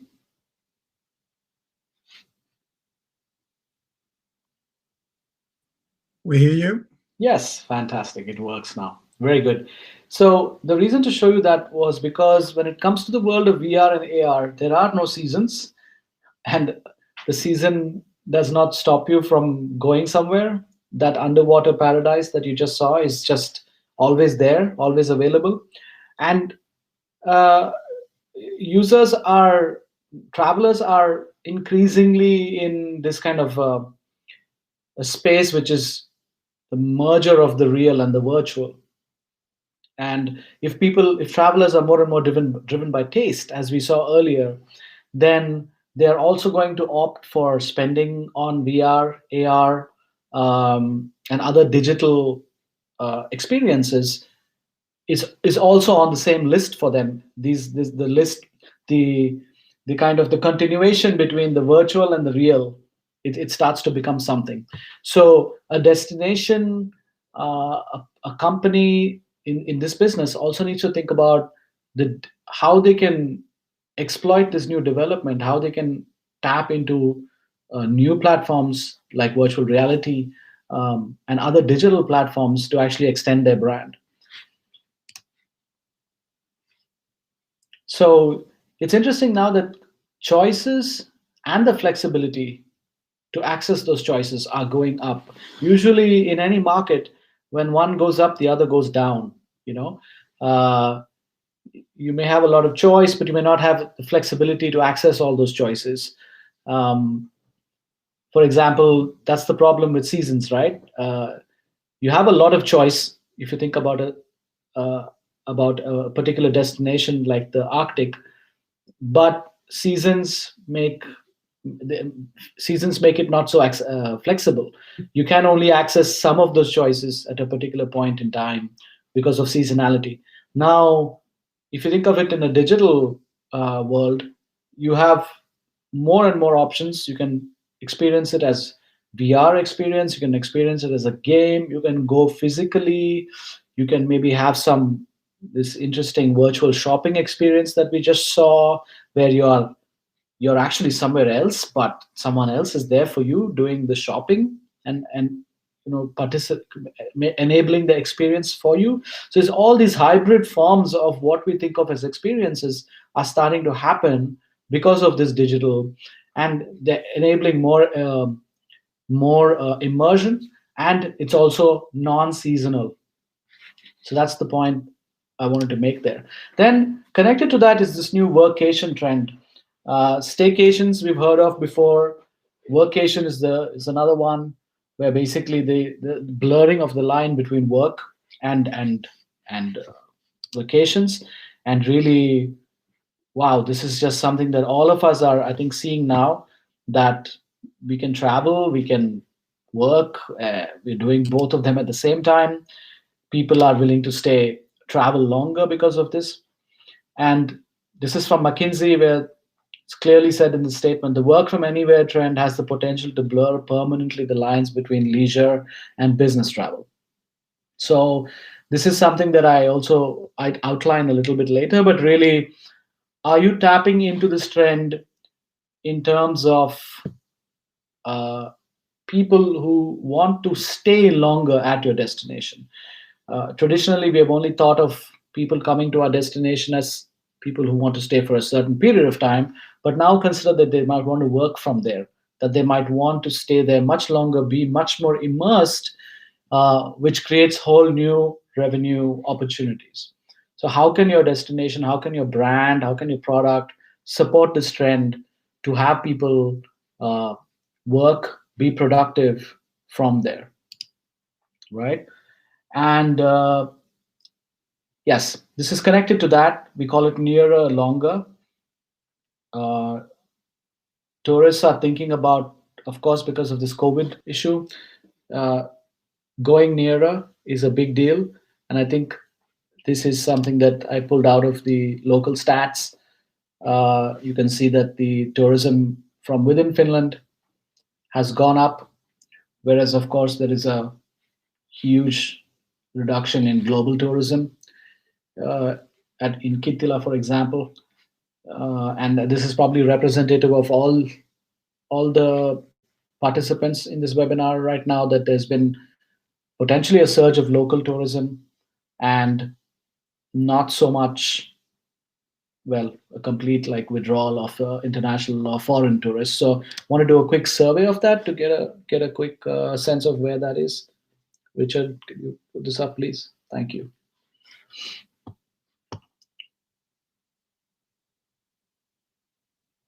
Yeah. Have you already seen an increase in business from local?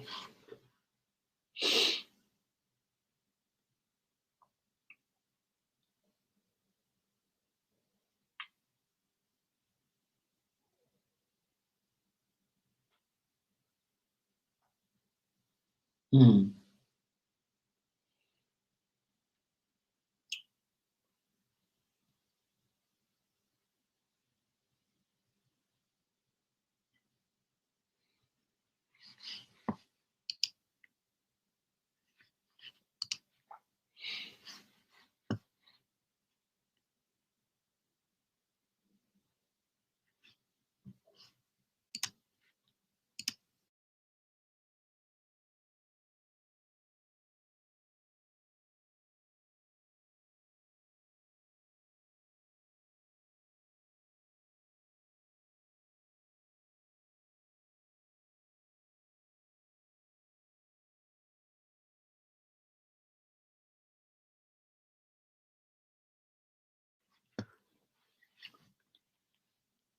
Okay, I'm going to end the voting now.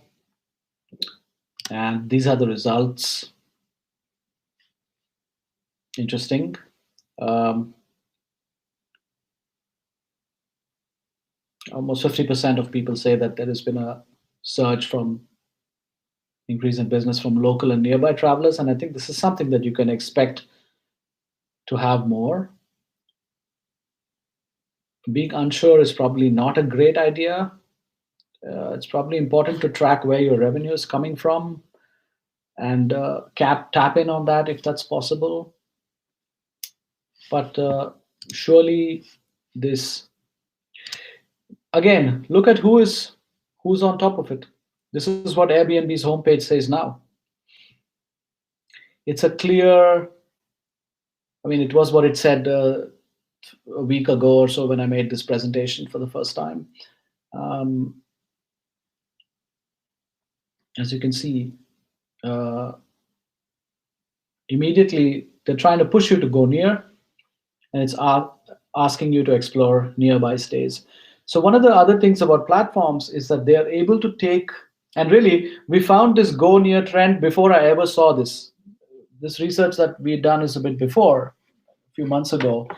And when I saw this on Airbnb, I was really struck because they're so onto these trends and they absolutely exploit them immediately. In fact, if you can see that also in faraway economies like China, you're seeing that the domestic travel is starting to increase, and the occupancy rates, etc., are also starting to go up.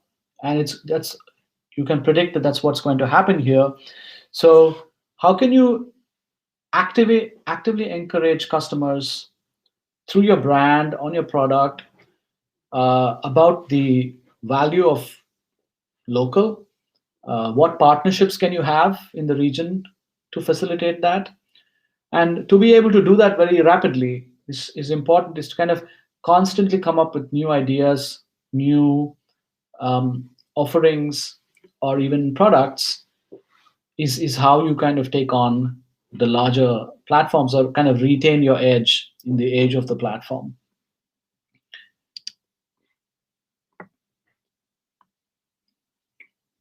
Yes, so yet another survey. Please text and stop me or give me feedback if I'm going too fast or if there's anything is confusing in the chat window, please. I see some people typing, but then nothing shows up, which is fine also. If you have nothing to say, that's fine. Okay, so here, are you in the process of developing products and services targeting the go near shift? Have you done anything about this? Very good.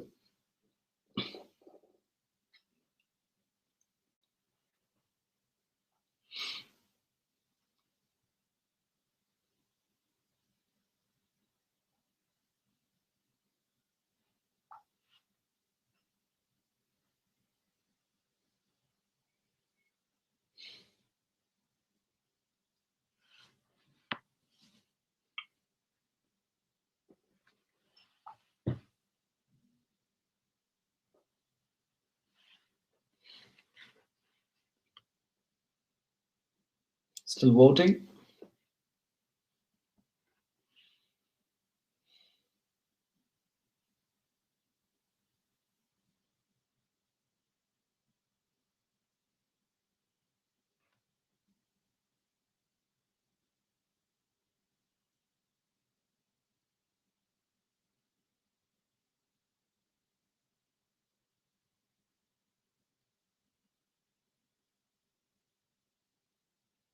Okay, we're going to end the voting now.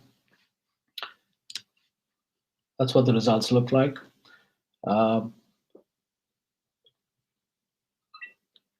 Again, about 50% of the audience saying that they have tapped into this. That's a very good thing.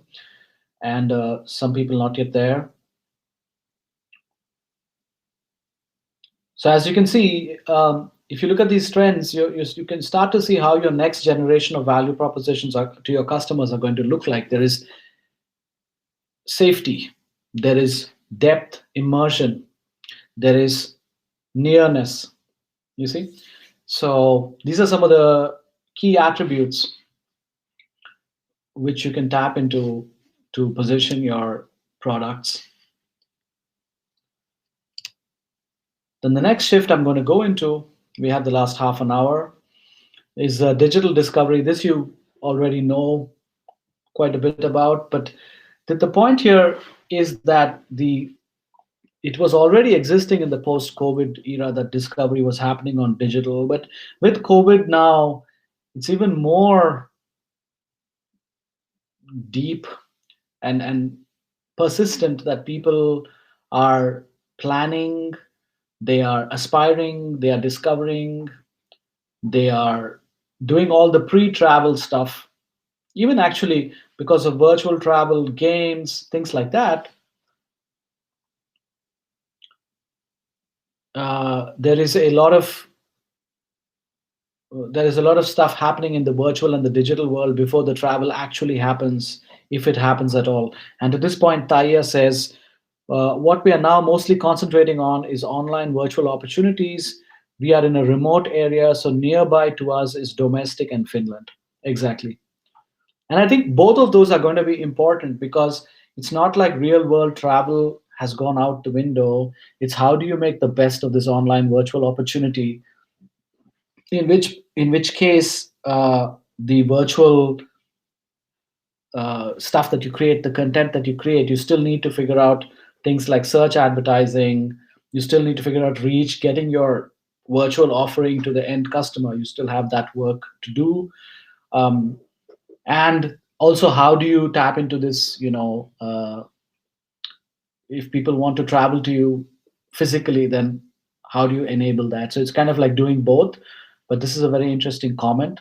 And so most of this discovery is happening digitally, and it's also happening that way with the premium segment. I wish I could study the premium segment more, to be honest, like give it a few weeks of dedicated study. But it's very interesting that because of the proliferation of social media, because of the proliferation of things like Snapchat, Instagram, TikTok, what have you, it's like premium travelers are also there. Very high end, very high net worth people are also on those platforms.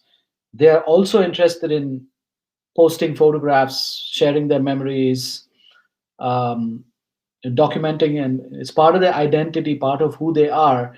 In that, they are very similar to someone who might be a budget traveler and who is on a very different kind of who has very different affordability. So these segments are starting to look, or at least have more overlap in how they behave. And here, as you can see, this article says the premium segment largely looks for information online, and therefore the travel agents now play a much lesser role than one might expect, which is true, because as we saw earlier before with some examples, the travel agents are still in the pipe mindset. This is the traditional travel agents, not Airbnb, where some people refer to Airbnb also as an online travel agent. I guess it's a question of rhetoric or like terminology as well. But the traditional model has been take the product, try to sell it to as many people as possible.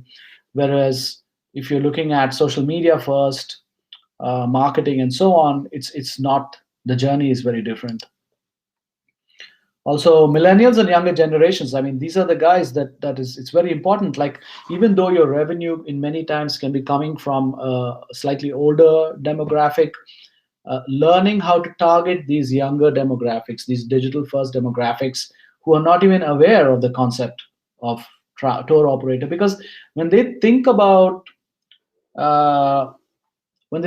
travel, younger generations, because they're just so digitally there all the time, they are relating to travel plans more out of their identity.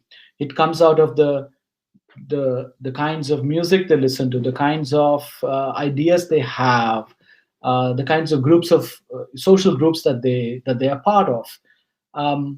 They don't think in terms of, I want to travel, I need to go to a travel agency which will tell me where I should go. That's an old pattern of thinking. people who are digitally savvy, who are on digital, they like stuff. They like art, they like music, they like dance, they like nature, they like huskies, they like dogs, they like horses, what have you, or drones. And there's just a million things out there that people can like.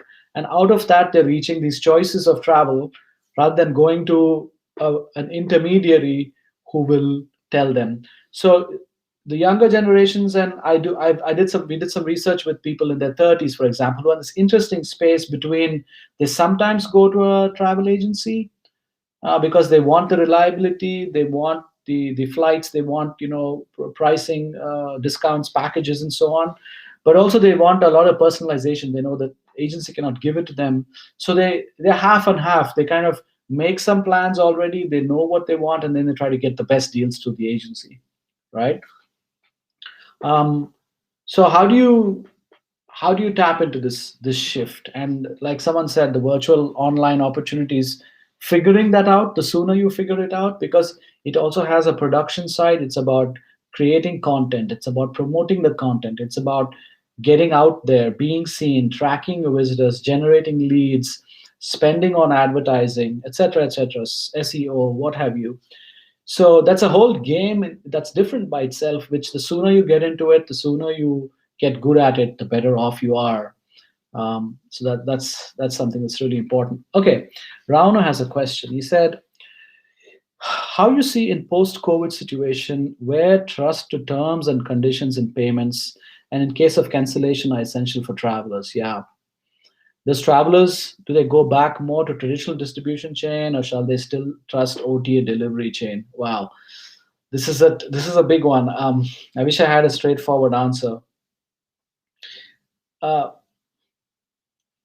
it's very tricky. It depends on what happens, right? For example, this very interesting, at least the startups are around or are going with the belief that people are more and more willing to pay online, pay the product startup directly online, because now it's very easy to integrate payment channel onto your website.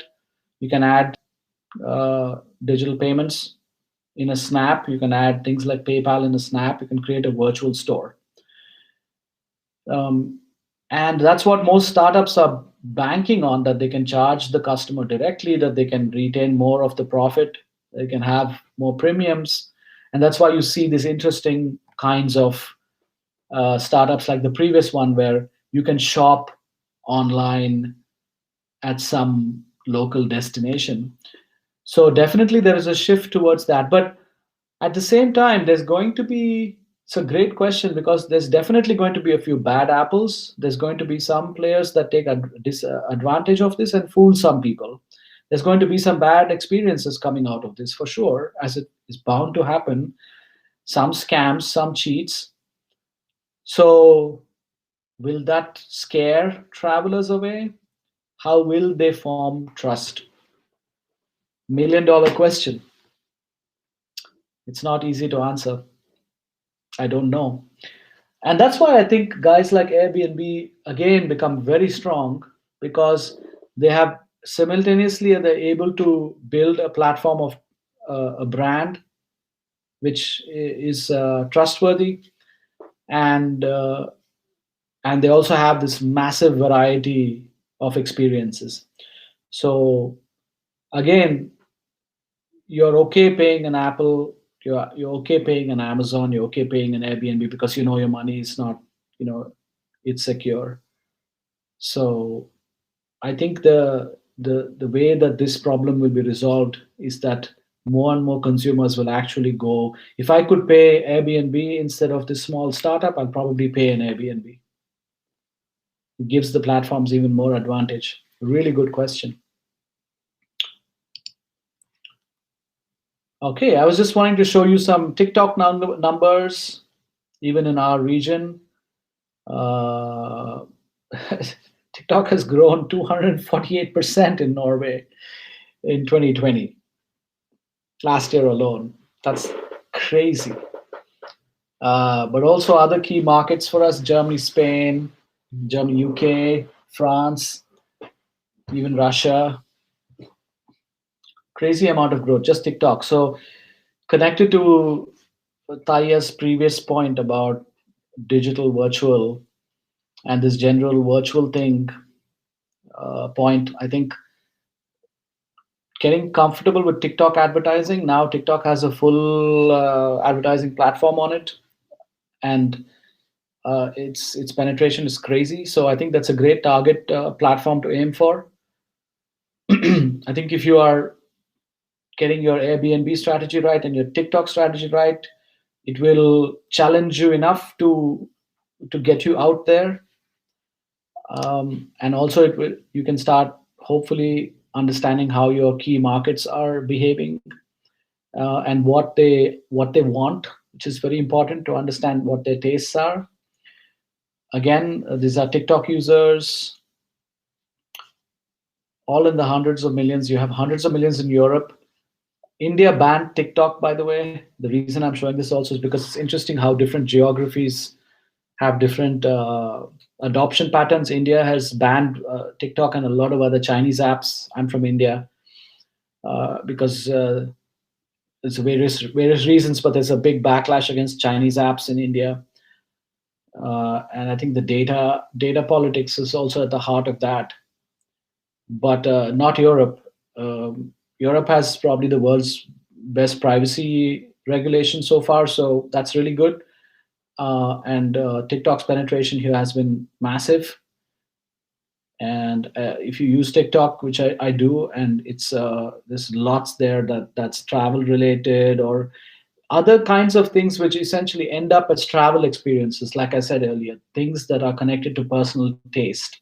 So how does TikTok help you as a business? How does it give you insights into your customers? How does it help you advertise? That's something that you need to figure out as soon as possible, I would say, this year. All right.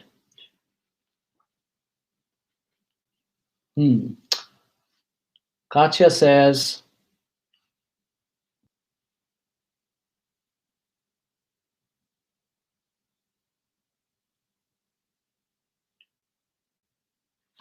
I think it depends on a destination you want to visit. To say it's simple, round trip in our area is quite complicated to organize on your own. So knowledge of the specialist is crucial here. Then of course, guarantees that a tour operator can give a wholesaler is a big advantage. Mhm. Yeah, to Taya's point, that's a good point. Most people want to see the vast Arctic area instead of just our little village. It- that's the thing. It's tricky, right? I mean, what is the differentiator for a certain group of people to come to your village? Is there something there? Are there rocks in your village that balance perfectly compared to other places, or uh, a certain kind of food, or you never know. So my point is that people may want to come to some place if it has something that's specific, special, different, and so on. So I wouldn't rule out, and I wouldn't assume. I don't think we know anything about most people. See, that's the problem, is that we do not know what most people want. uh, the platforms kind of know that because they're collecting all this crazy amounts of data, but until we can access that data, unless you've done your own survey, that's of course possible. um, but I think that's the area to actually understand more, and I'm certainly not someone who understands it probably as better as you, as good as you, as to what most consumers want. But we can guess that there's all sorts of things that are possible. Okay, guys, I have only 15 minutes. I have a few more things to do. I have to keep moving. Virtual and real. Yes, this I already spoke about earlier. And it's very clear that this virtual travel, this is an interesting article, but there are so many articles. The rise of virtual travel. And I'm doing a virtual reality startup in the medical space. So I've been studying this area quite extensively. The quality of headsets are getting better, and the price of headsets are getting cheaper. The Oculus Quest 2 is the target headset to buy now. It's pretty cheap. It's already at 350 euros or something. That's actually one third the price of some smartphones today. So if you consider VR to be expensive, no, VR is not expensive anymore. You're getting pretty good quality wireless VR. You just put it on your head and you can sit anywhere in your room. It's talking through Bluetooth and Wi-Fi to your computer, and you can run. Sorry, it's not even connected to your computer. It's all self-contained, and it's cheap. So I am I'm surprised why there isn't more adoption. It's just a question of someone needs to subsidize it. Some large retailer or online e-commerce store has to subsidize it, or offer it on sale for Christmas or something. But I'm thinking that the VR device growth explosion can be something that we can see, or at least there will be some, what are they called, killer apps. Could be a game, could be a medical product that brings this into your home. And once it's in your home and you start getting used to it, your kids start getting used to it, then you're just going to go on there and see, oh wow, virtual Thailand or Machu Picchu, and start spending money like people spend on apps. When the app store on the smartphones came about, people thought no one's going to spend money on apps. Now apps app revenues for gaming companies make millions. People buy all kinds of just unbelievable stuff, like different car or different hairstyle or different clothing and whatnot, upgrades in the game. So why would they not buy destinations for 10 euros, 5 euros, 10 euros, 15 euros? But even though those prices look really small, when you start thinking about the volumes at which you can sell them, you're looking at massive new markets. And it's a different way to monetize the destination, and it creates the demand for the person to actually travel there, right? They get to see it, they get to sample it. Um, you get my point. So second last survey question. How many of you are tapping into the virtual travel?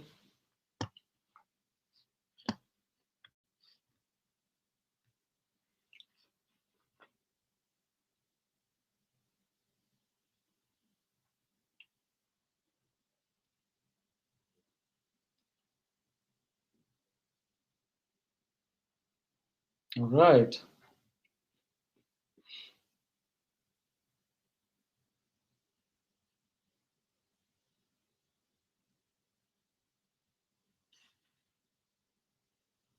Any more?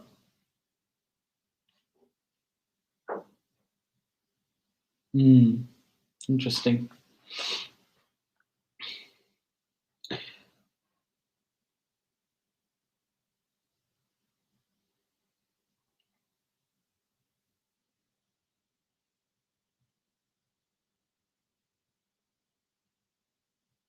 All right.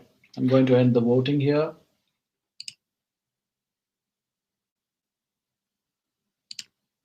There you go. Definitely a bit more than yes. I'm sorry if not everybody got the time to vote, but it seems the pattern is that there is more people who have not yet tried it, and it's totally understandable why. It's not easy to do, but the sooner you get into it, the better. There's clearly a large market here. Platforms like this one, Twitch, which is owned by Amazon, it's very interesting. It's like a live viewing platform where you can watch people doing you can view people doing stuff live, like playing music, but also doing travel stuff. And it's a very interesting direct virtual travel experience, which is also cheap to make. You can get in touch with me. I can tell you more about this if you need. So we've gone through some trends. My final piece now is to quickly take you through some strategies.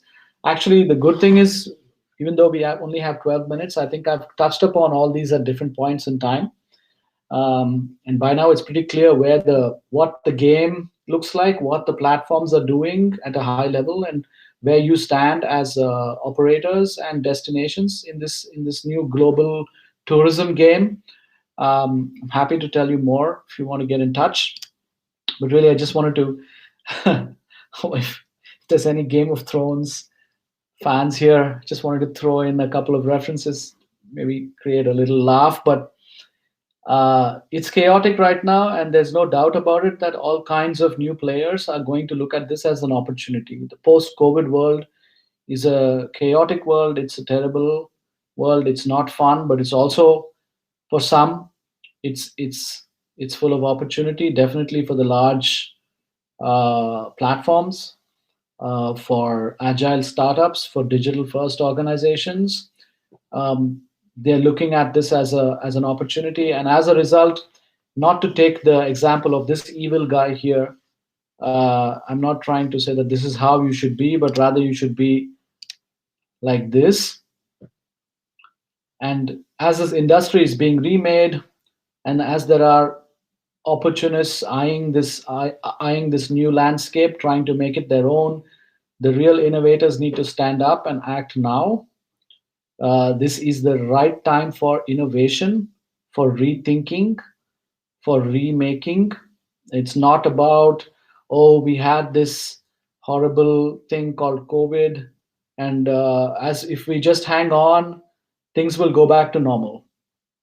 In a few years, if not few months, then a few years, people will just go back to old behavior patterns. That's not what's going to happen. You're going to see some return to things, but there's also a lot of other forces. The shift to digital, the permanent issue with safety, the just this intense competition online, crazy new platforms coming, all kinds of new platforms coming with different offerings, new startups, new demographics, consumer mindset change. There's just so many things that COVID is kind of a catalyst that has, I think, taken a lot of these other forces and accelerated them towards a different future, and it won't be going back to the past. So the question is, how do you make that new future? How do you participate in making that new future, not waiting for the future to happen and then you're somehow automatically a part of it? So that's the key thing I want to leave you with, the spirit. And to do that, I think I've come up with a graphic for you to show you what your strategy needs to be. We talked about this a lot already.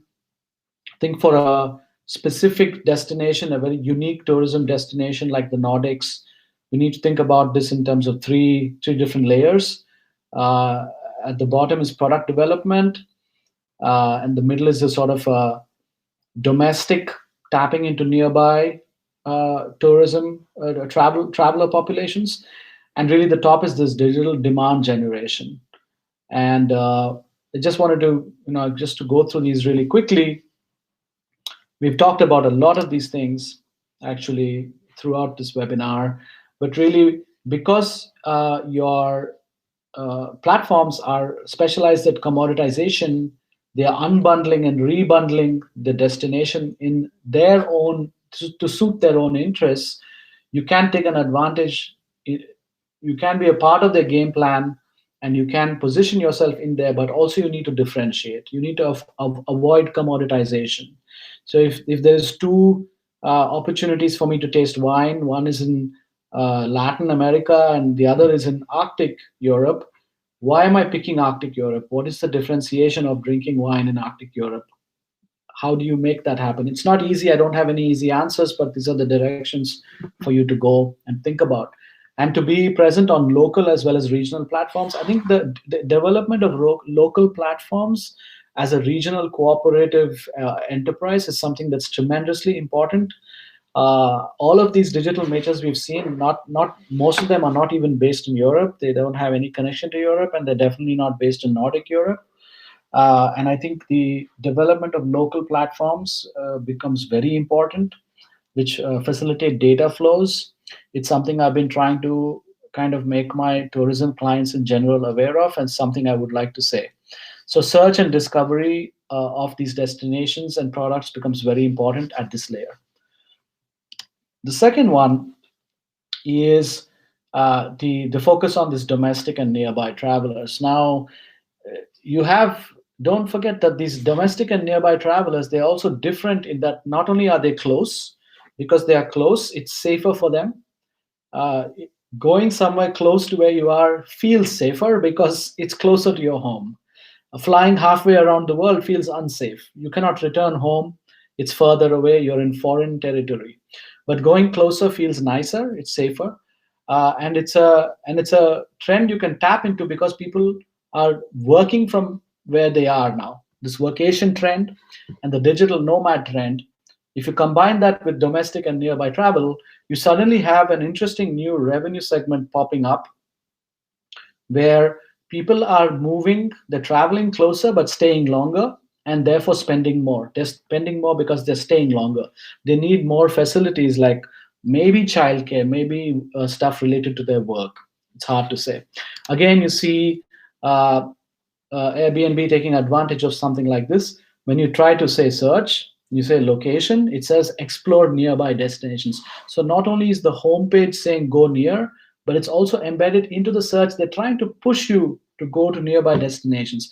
So you see, the strategy of the company is so deeply embedded into its products, into its search, and that's the level. That's something to learn from digital platforms is how to develop products and services that also have a strong, who are very deeply embedded into the digital, into digital apps, services, websites. You need to be agile there.